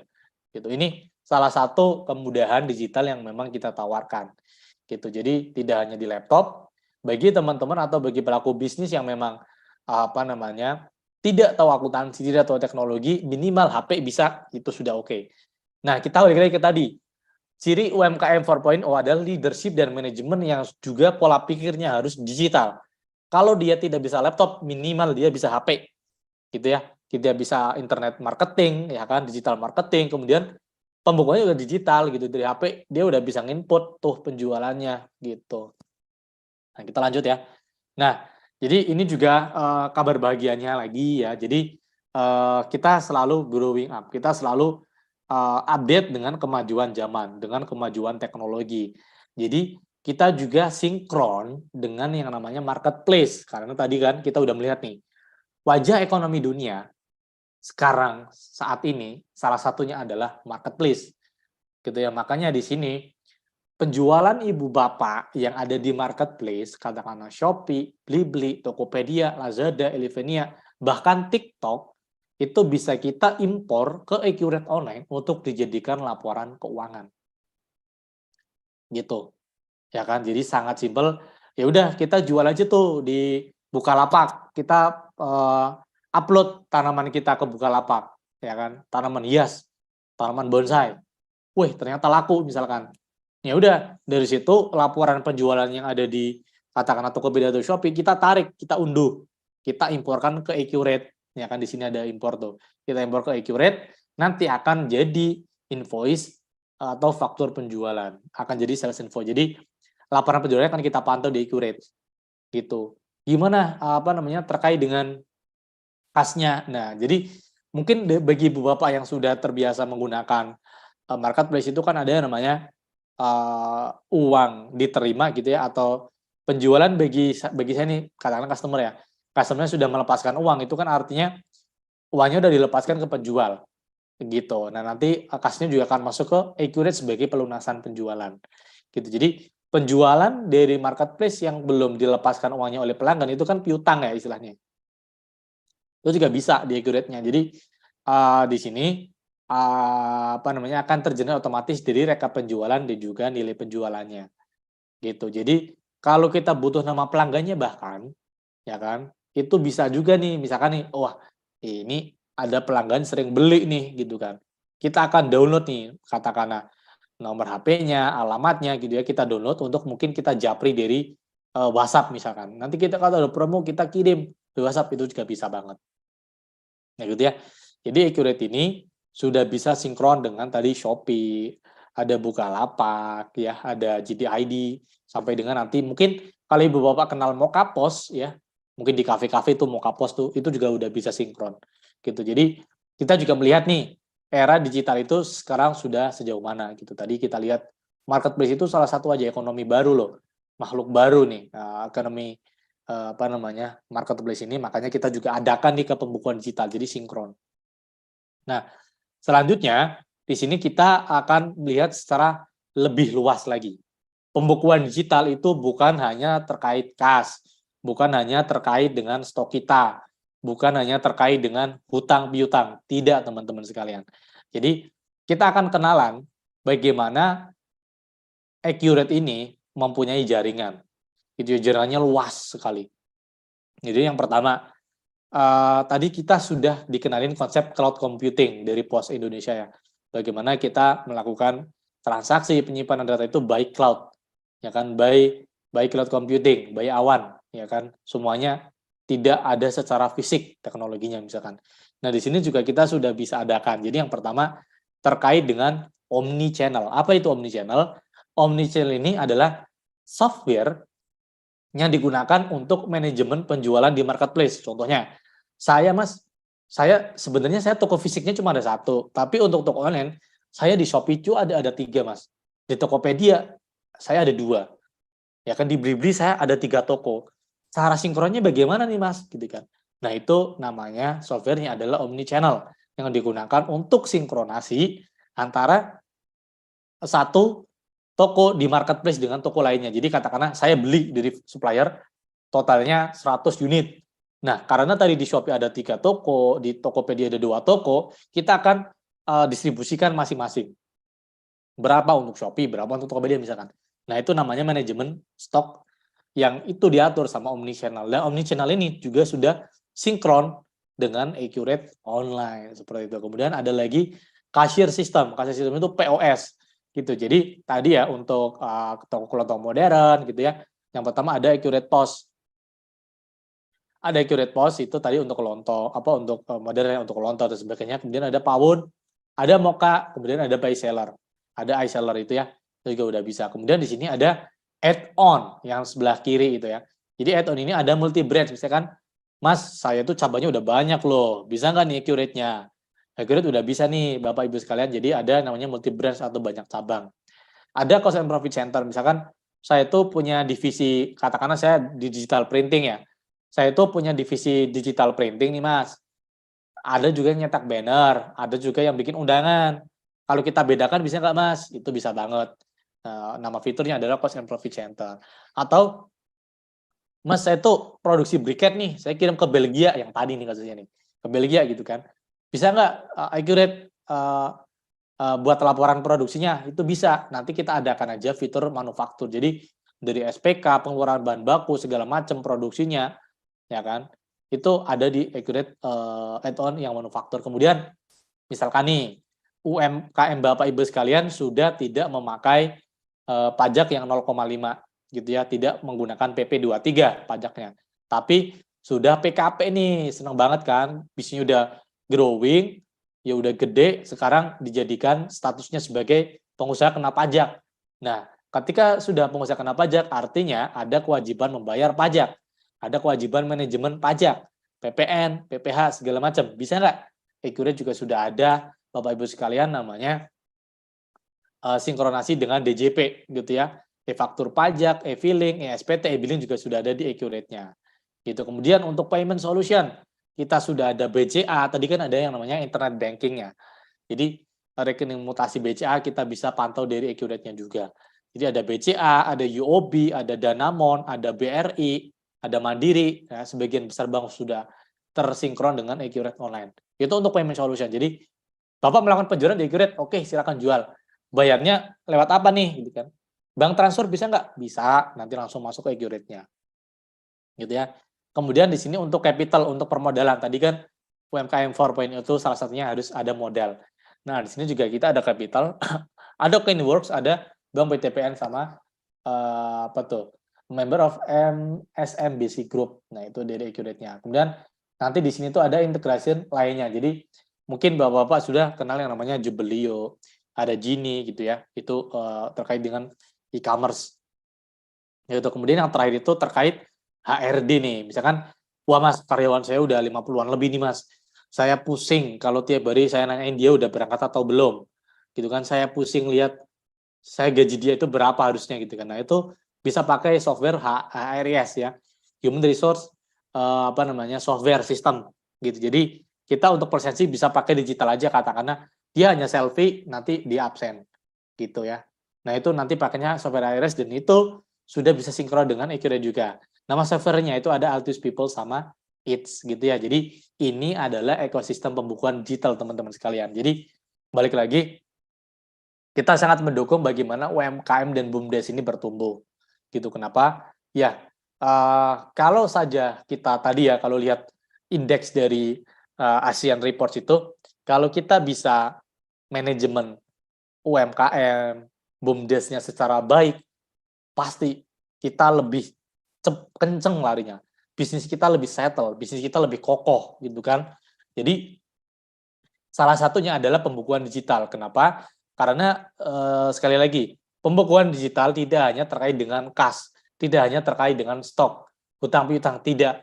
Lebih luas di sini, kita Seto Accurate Consultant itu menyediakan networking yang luas. Jadi tadi dengan omni-channel, dengan DJP, orang pajak, dengan mungkin tadi ada kasir pos, ya, ada kasir sistem, ada payment solution ke bank-bank, gitu ya. Dengan omni-channel, kita sudah terbentuk ekosistemnya. Jadi, yuk bareng-bareng teman-teman pelaku UMKM, pelaku dari BUMDes, kita menuju ke digital. digitalisasi UMKM BUMDes 4.0 seperti itu. Oke, nah kita ke next slide. Nah, kemudian yang terakhir nih, kita akan menghasilkan laporan keuangan secara digital. Semua tadi, jadi ekosistem tadi, itu muaranya itu satu ke laporan keuangan. Jadi laporan keuangan ada apa lagi? Yang pertama, laporan laba rugi. Laporan neraca arus kas tadi ya, bagaimana sih sisa kas kita berapa? Nah, itu adanya di arus kas. Kemudian ada laba ditahan, ada perubahan modal. Mas, saya usaha tuh bisnisnya awalnya itu 100 juta. Sekarang modal saya berapa nih Mas gitu kan. Nah, itu ada di laporan perubahan modal. Ada lagi namanya rasio keuangan. Jadi rasio keuangan itu apa? Contohnya tuh, Mas, saya tuh mau investasi nih Mas. Saya katakanlah bergerak di bidang peternak telur misalkan ya. Saya mau investasi gitu kan 100 juta. Kemudian kira-kira balik modalnya kapan ya gitu. BPP-nya kapan nih gitu. Nah, itu nanti adanya di rasio keuangan. Seperti itu. Jadi ada laporan keuangan ya kan terkait dengan ini laporan keuangan itu penting. Yang utama laporan keuangan. Nah, kemudian yang kedua itu terkait laporan pendukung bisnis. Ini juga nggak kalah penting bagi pemilik bisnis ya. Kayak mungkin pemilik bisnis, pengurus BUMDes itu penting banget yang namanya pendukung bisnis. Contohnya apa? Kita akan melihat laporan produk terlaris atau penjualan ya, laporan penjualan. Kemudian kita akan melihat umur piutang. Kita melihat retur penjualan. Kita melihat penjualan per salesman. Kartu stok bisa nggak dilihatin? Bisa. Biaya ongkir juga udah bisa. Jadi bagi teman-teman pelaku bisnis ya kan, laporan keuangan itu nggak cuma laba rugi, neraca, kas dan sebagainya nggak. Tapi lebih penting, lebih yang nggak kalah penting ya itu ada laporan pendukung bisnis. Gitu. Jadi laporan penjualan ini ya mungkin di pojok ini di laptopnya itu ada ilustrasinya. Jadi ada laporan persediaan, laporan gudang juga ada laporannya sendiri. Tanggal dia kedaluarsa, tanggal dia produksi itu harus ada laporannya. Ada laporan gudang, ada laporan salesman. Ya kita punya salesman nih, berapa penjualannya nih, gitu kan itu sudah ada. Ada buku besar, ada kas kita nih berapa, ada kas dan bank kita tadi di BCA berapa sih, di Danamon berapa ya kan, di BRI berapa itu ada laporannya. Gitu teman-teman sekalian. Untuk pemaparan dari materi kita terkait digitalisasi UMKM. Gitu. Mungkin saya kembalikan ke moderator. Silahkan Pak. Oke, Mas, makasih. Ya, terima kasih Siap. Pak Farado. Ini kayaknya saya banget ini. Bisanya cuma jualan nggak ada kebutuhannya. Nggak tahu untung rugi ini. Gitu. Ya, tipikal bisnis soalnya Pak. Iya betul. Soalnya Nah kalau itu. udah ngitung-ngitung begitu udah ribet. Betul. Makanya istilahnya butuh asisten nih Pak. Iya. Gitu. Asistennya nggak cuma orang nih, teknologi juga sudah bisa loh, gitu kan. Betul, Mas. Ini mungkin pengen nanya nih mewakili juga teman-teman ya. Itu semua bisnis ya. Betul. Laundry, koperasi juga. Betul. Teman-teman koperasi, teman-teman yang pengusaha laundry, apapun usahanya, yang small maupun yang besar bisa menggunakan. Betul. Dari UMKM ya, itu udah bisa semuanya. Mas, kalau mencari simulasinya pakai apa ya simulasinya nanti? Ada YouTube-nya ya nggak? Boleh, nanti untuk YouTube-nya ada juga nanti kita bisa show juga nih. Jadi kita juga punya channel YouTube nih Pak. Gitu. Ya kan nanti bisa dibantu sama tim dari saya itu mungkin itu nanti kita bisa ada damisnya, istilahnya ada uji cobanya. Kemudian ada YouTube-nya juga sudah ada. Gitu. Karena ada teman-teman yang bertanya juga sih. Ini ada bertanya bagaimana simulasinya. Kalau sekarang ini kan butuh waktu ya. Masih berapa jam begitu ya. Nanti kan ada YouTube-nya saja, nanti kita akan set. Ya, betul. Pak Riki, gimana tentang usaha agen pos? Bisa juga lo pakai ini. Ya, ini buat teman-teman UMKM BUMDes sambil menyiapkan pertanyaan, nanti kita akan buka sesi tanya jawab. Jadi acara ini sebenarnya orientasi kami adalah untuk menambah cuan baru, Pak John, Pak Farado. Jadi teman-teman UMKM BUMDes ini kan punya produk untuk jualan gitu ya. Nah, ketika mereka jualan, mereka sudah dapat keuntungan dari penjualan barangnya, ini kita akan tambahkan lagi imbal jasa atau fee ketika mereka melakukan kiriman jualannya itu melalui jaringan PT Pos dengan membuka agen pos. Jadi mereka akan mendapatkan fee tambahan dengan membuka keagenan kantor pos. Jadi double cuan. Dapat cuan dari jualan barang, dapat fee imbal jasa lagi dari layanan jasa kurirnya. Gitu. Karena kalau saya perhatikan nih, banyak sekali para teman-teman pebisnis online yang menggunakan trik itu, mereka mengambil keuntungan atau profit dari jualan barangnya itu kecil. Tapi mereka mengandalkan ketika mereka kirim lewat pos, mereka mendapat fee atau imbal jasa lagi, Pak John, Pak Farado. Jadi untuk jualan barangnya mereka ngambil profit tuh kecil, mungkin nggak nyampe 10%.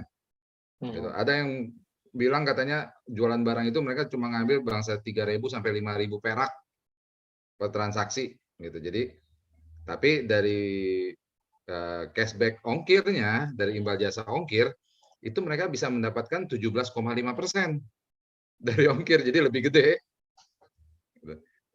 Kalau jualan barang mereka udah adu harga soalnya. Toko A jual produk katakan mie instan, harganya 2.500. Ada toko B supaya bisa fight, mereka jual 2.400, lebih kecil, lebih murah. Nah, ternyata mereka triknya adalah dengan biaya ongkir. Nah, ini saya percepat ya.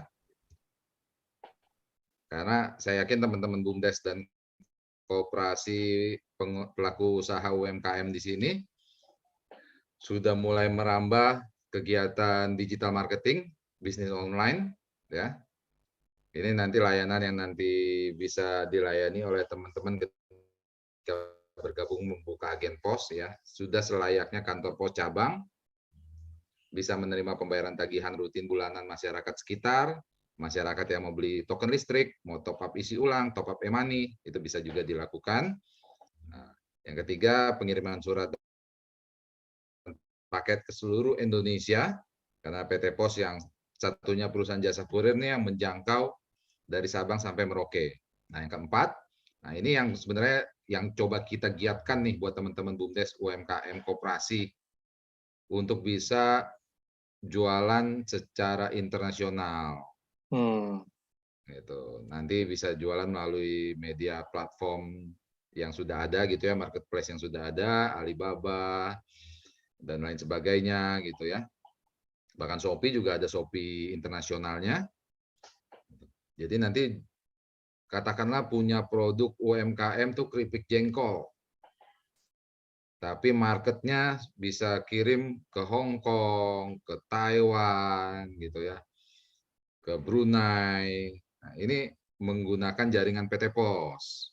Karena PT Pos sudah bekerja sama dengan lebih dari 200 negara nih, Bapak Ibu. Tergabung dalam asosiasi kantor pos seluruh dunia.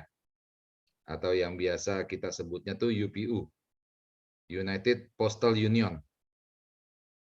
Ini barang jualan Bapak Ibu ini bisa diterbangkan, bisa dijual lebih dari 200 negara. Dapat cashback-nya juga jauh lebih besar. Imbal jasanya lebih menarik. Nah, yang kelima, Bapak Ibu juga bisa melakukan penjualan benda-benda pos, ada materai, perangko, dan lain sebagainya. Nah, ini breakthrough terobosan PT Pos. Nah, ini yang saya coba kasih simulasi buat Bapak Ibu sekalian. Jualan barang, dapat imbal jasa dari ongkir. Nah, kalau kita lihat tuh di tabel yang sebelah kanan ya, itu adalah besaran fee yang nanti diterima oleh Bapak Ibu ketika melakukan kiriman lewat PT Pos sebagai agen pos. Yang paling banyak untuk kiriman domestik, yang nomor 2 kilat khusus, dan yang nomor 5 ekspres. Itu fee-nya paling kecil aja Bapak Ibu bisa mendapat 17,5%. Ketika omsetnya sudah di atas 25 juta, fee-nya 20% nih. Coba kita hitung-hitungan bisnisnya nih. Katakanlah dalam satu hari kirimannya itu 40 paket. Rata-rata ongkirnya katakanlah 25.000 lah misalkan per paketnya. Kali 40, kalau dalam sebulan kurang lebih sekitar 25 juta omsetnya untuk kurir. Ongkirnya dalam sebulan 25 juta, kita kali 17,5%. Bapak Ibu akan mendapatkan fee imbal jasanya itu 4.375.000. Nah, ketika omsetnya sudah 100 juta sebulan, ini perhitungan fee-nya naik nih, menjadi 20% nih persentasenya. 100 juta kali 20%, maka dapat 20 juta nanti imbal jasanya. Kalau Bapak Ibu sekalian tadi di awal sempat menyaksikan video testimoni agen Pos Fajar di Bandung, ini beliau bisa mencapai omset 1,5 miliar sebulan. Nah, tinggal dihitung tuh Bapak Ibu, fee-nya Kang Fajar.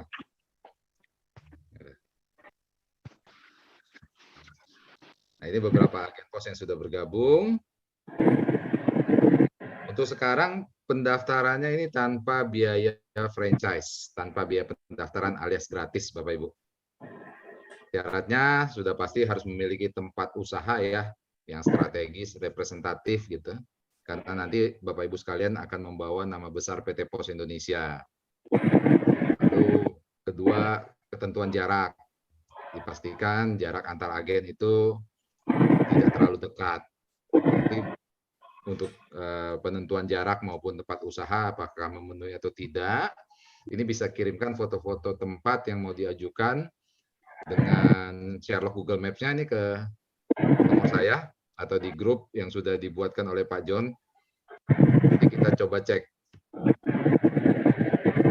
Karena tanpa biaya pendaftaran alias gratis, perlengkapan peralatan ini disediakan oleh calon agen ya Bapak Ibu.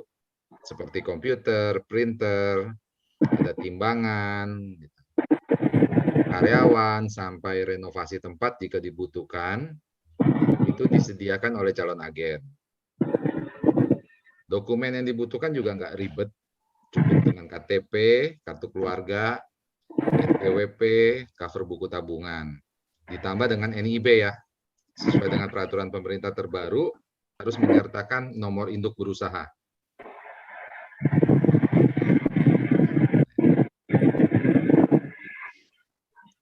Oke.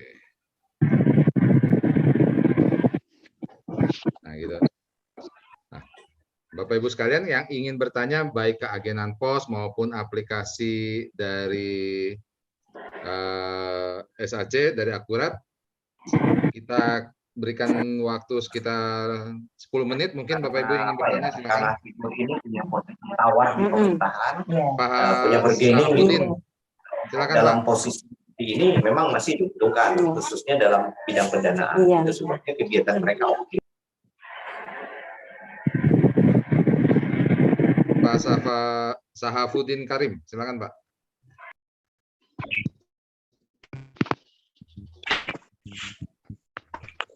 Di unmute dulu Pak.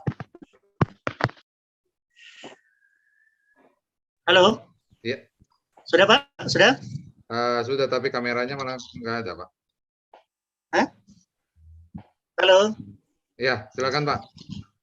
Ya, sangat menarik materi ini Pak terkait dengan bagaimana suatu usaha ini kita kerjakan dengan baik, dengan manajemen yang lebih baik, yang lebih bagus terkait dengan laporan keuangan sehingga bisa kita membaca perkembangan usaha itu. Ya, di latar ini Pak mungkin bisa melihat toko kelontong saya, ya. Itu produk-produk yang di belakang saya ini mungkin saya kesulitan Pak cara mencatatnya gimana gitu. Karena kalau saya dengar tadi misalnya kita pakai kayak di Indomaret atau apa dan lain-lain sebagainya yang sudah pakai mesin kas itu kan tinggal barcode-nya saja. Kami ini kan belum punya itu. Nah, mungkin catatan-catatan manualnya gimana sih membuatkan pencatatan-pencatatan itu sampai pembuatan laporan keuangan. Apakah di dalam aplikasi yang di-share itu, aplikasi Akurat itu bisa kita lakukan atau bisa kita mencatat dalamnya itu sehingga ada laporan keuangan yang bisa kita dapatkan. Atau kalau tidak mungkin adalah semacam aplikasi laporan yang sederhana yang dari aplikasi Excel Pak ya, yang sederhana mungkin sehingga bisa kita mencatat seperti itulah. Karena terus terang kami ini hanya tahunya saja belanja, ya ada hasil penjualan, kita tidak tahu, hanya menjual selisih misalnya 1.500, ya kita tidak tahu dalam sebulan atau dalam berapa untungnya kita tidak tahu, hanya kita melihat saja, oh modal awal sekian, misalnya katakanlah 2 juta atau berapa juta, oh uang saya sekarang segini, oh produk ini begini, paling itu saja, tidak ada laporan secara tertulis, sehingga mungkin bisa walaupun usaha-usahanya masih kecil Pak, tapi ya paling tidak bisa kita baca, oh ternyata perkembangan usaha saya seperti ini. Ya, sekira itu Pak. Makasih banyak. Oke, makasih Pak Sapudin. Makasih Pak Sapudin. Terus Pak buat bisnis. Ada warungnya di belakang itu, ada sampo, ada sabun. Iya. Oke Pak, ya itu. Itu Pak. Gimana Mas Pak Rado mungkin masih bisa ditanggapi Pak. Boleh. Bapak Ibu sekalian yang lain yang ingin bertanya silakan. Oke, suara saya jelas ya? Jelas Pak. Oke, jadi mungkin gini, kalau kita lihat ya toko kelontong itu kan barangnya itu kebanyakan yang mungkin ya kalau kita nyebut brand itu mungkin dari Unilever, dari Wings kan kayak gitu ya. Nah biasanya mereka itu di belakangnya itu sudah ada barcode-nya, gitu. Nah kalau ternyata Pak Safudin nggak mau repot, itu bisa pakai barcode itu aja sekalian, gitu. Jadi di situ bisa langsung digunakan, kita masukkan ke database. Kalau ada penjualan, tinggal scan langsung. Jadi katakanlah nih, ada yang beli katakanlah deterjen Rinso gitu kan, itu nanti tinggal scan karena di belakang Rinso itu ada barcode-nya itu Pak, gitu. Itu juga bisa langsung digunakan, kayak gitu sih. Gitu. Jadi itu nanti juga kayak Bapak main Facebook aja Pak, ya mungkin butuh pengenalan di awal-awal ya. Butuh pengenalan di awal-awal. Kalau sudah hafal tata letaknya, cara inputnya gimana, enak lah gitu. Apalagi kan toko kelontong ini kebanyakan barangnya sudah itu aja. Kebanyakan perputarannya aja yang cepat. Ada barang Rinso, sabun dan sebagainya itu aja kan. Brandnya kan itu aja. Itu lebih enak. Kita pakai barcode-nya dari prinsip kita seperti itu. Itu mungkin Pak Safudin. Oke, siap. Mau ke Saprila dulu. Lagi mungkin Bapak Ibu yang ingin bertanya silakan.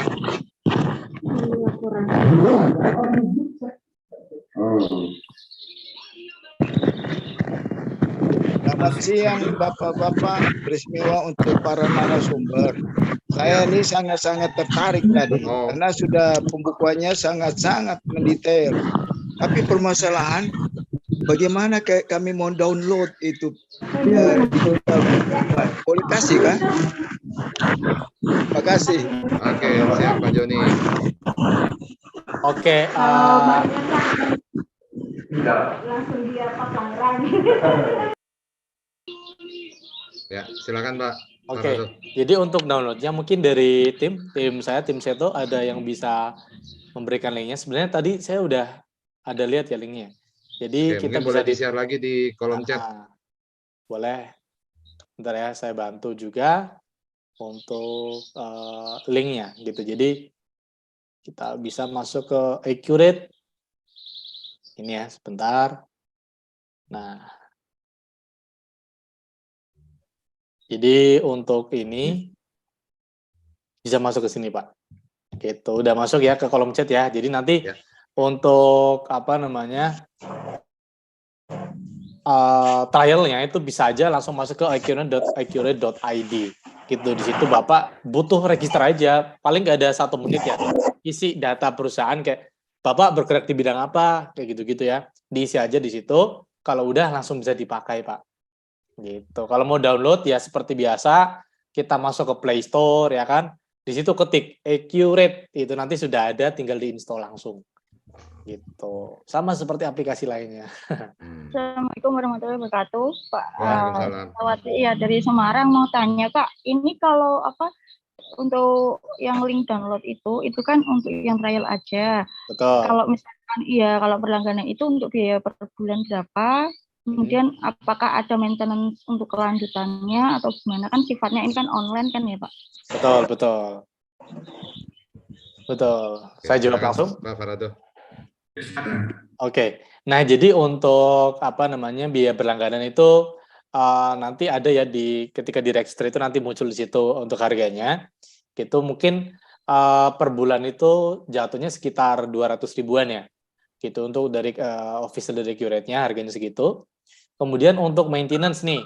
Nah, untuk maintenance ini sebenarnya untuk softwarenya itu sudah kita pastikan memang jarang sekali ada kerusakan softwarenya. Mungkin dia pencatatnya kok ini kok nggak sesuai ya Mas ya, penjumlahannya nggak sesuai, itu sudah nggak ada. Gitu. Jadi untuk maintenance itu nanti bisa ada tim supportnya namanya.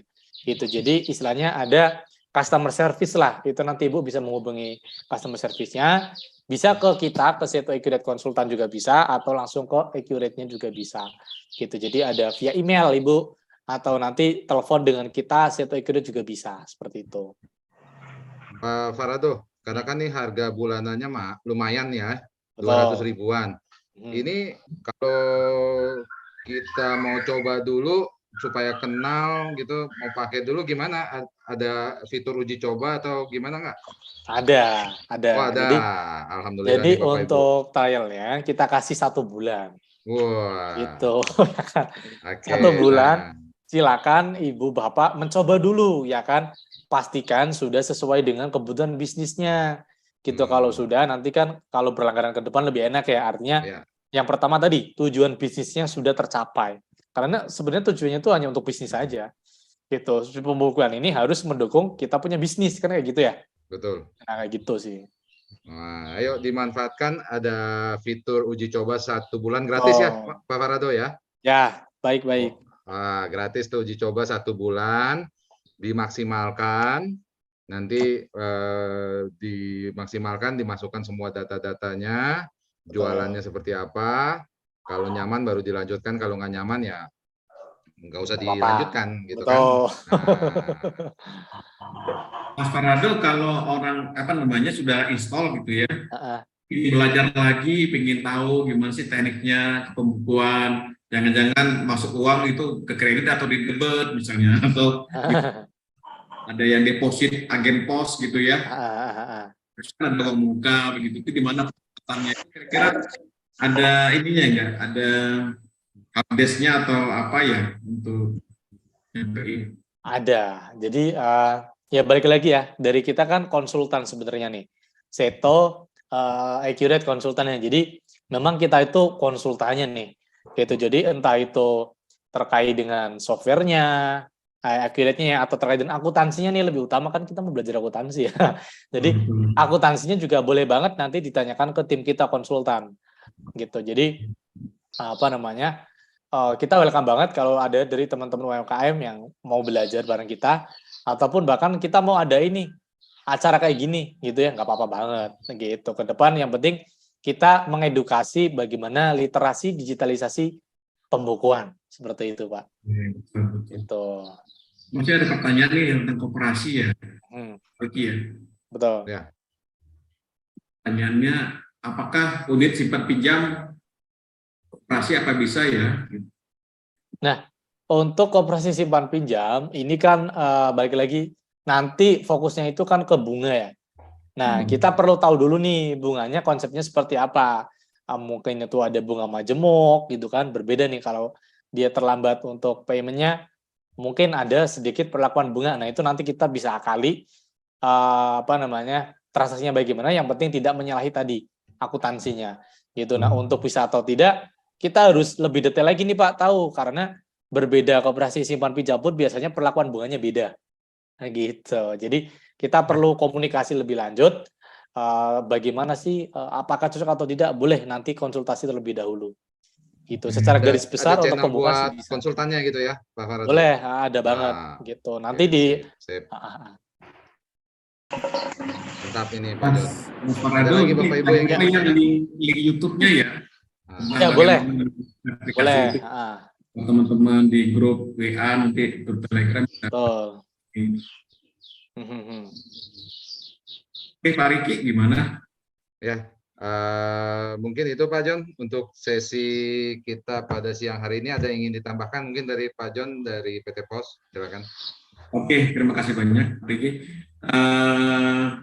Pertama kali saya ucapkan lagi terima kasih kepada Mas Parado, ilmunya luar biasa banget buat teman-teman UMKM, teman-teman pelaku usaha dimanapun untuk literasi pembukuan digitalnya itu sudah mulai terasa gitu ya. Ada informasi, ada akses tool yang bisa dipakai gitu ya menggunakan aplikasi tersebut.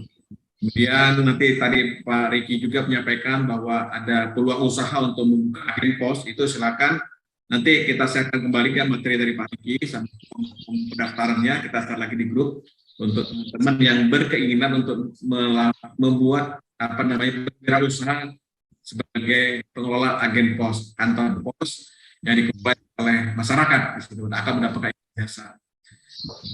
Rado, ini kegiatan ini di-live-kan juga ke TV Desa dan ID Petani. Ini ucapkan terima kasih banyak kepada TV Desa, juga ke ID Petani. Kegiatan webinar kita ini adalah semua masyarakat berhak menerima informasi itu ya, yang sifatnya meningkatkan bisnis. Dan ini yang kami kelola, saya sama Pak Riki, untuk sharing informasi setiap Kamis untuk berbagi informasi apapun tentang bisnis, terutama dengan narasumber dari manapun, dan kali ini temanya tentang keuangan. Minggu depan tentang bagaimana membuat foto produk. Nah, ini Pak Riki, ini foto produk juga menjadi bagian ya buat para UMKM gimana berjualan di media sosial supaya menarik gitu ya. Rasa itu kembali sekali lagi terima kasih Mas Parado ya atas paparannya, dan jangan lupa untuk YouTube-nya di-share supaya teman-teman mendapatkan benefit tambahan dari kegiatan acara ini. Oke, baik. Terima kasih Pak Joni. Jangan lupa Bapak Ibu sekalian untuk di set di reminder jadwalnya setiap hari Kamis jam 10. BUMDes Talk kita ini senantiasa menghadirkan narasumber-narasumber yang sangat-sangat hebat, yang sangat ahli di bidangnya masing-masing, dengan tujuan untuk meningkatkan literasi bisnis teman-teman UMKM, BUMDes, dan koperasi, sehingga bisnis Bapak Ibu sekalian ini bisa berkembang. Bukan hanya untuk wilayah dalam negeri, tapi kita harapkan produk-produk Indonesia ini bisa merambah ke mancanegara. Sukses terus buat Bapak Ibu sekalian. Terima kasih Pak Parado buat waktunya, buat berbagi ilmu buat kita pada siang hari ini. Terima kasih Pak Parado. Terima kasih semuanya tim. Terima kasih teman-teman. Pak Joni, Pak Riki semuanya. Terima kasih. Kita jumpa Terima kasih lagi. Pak Riki, Pak Joni.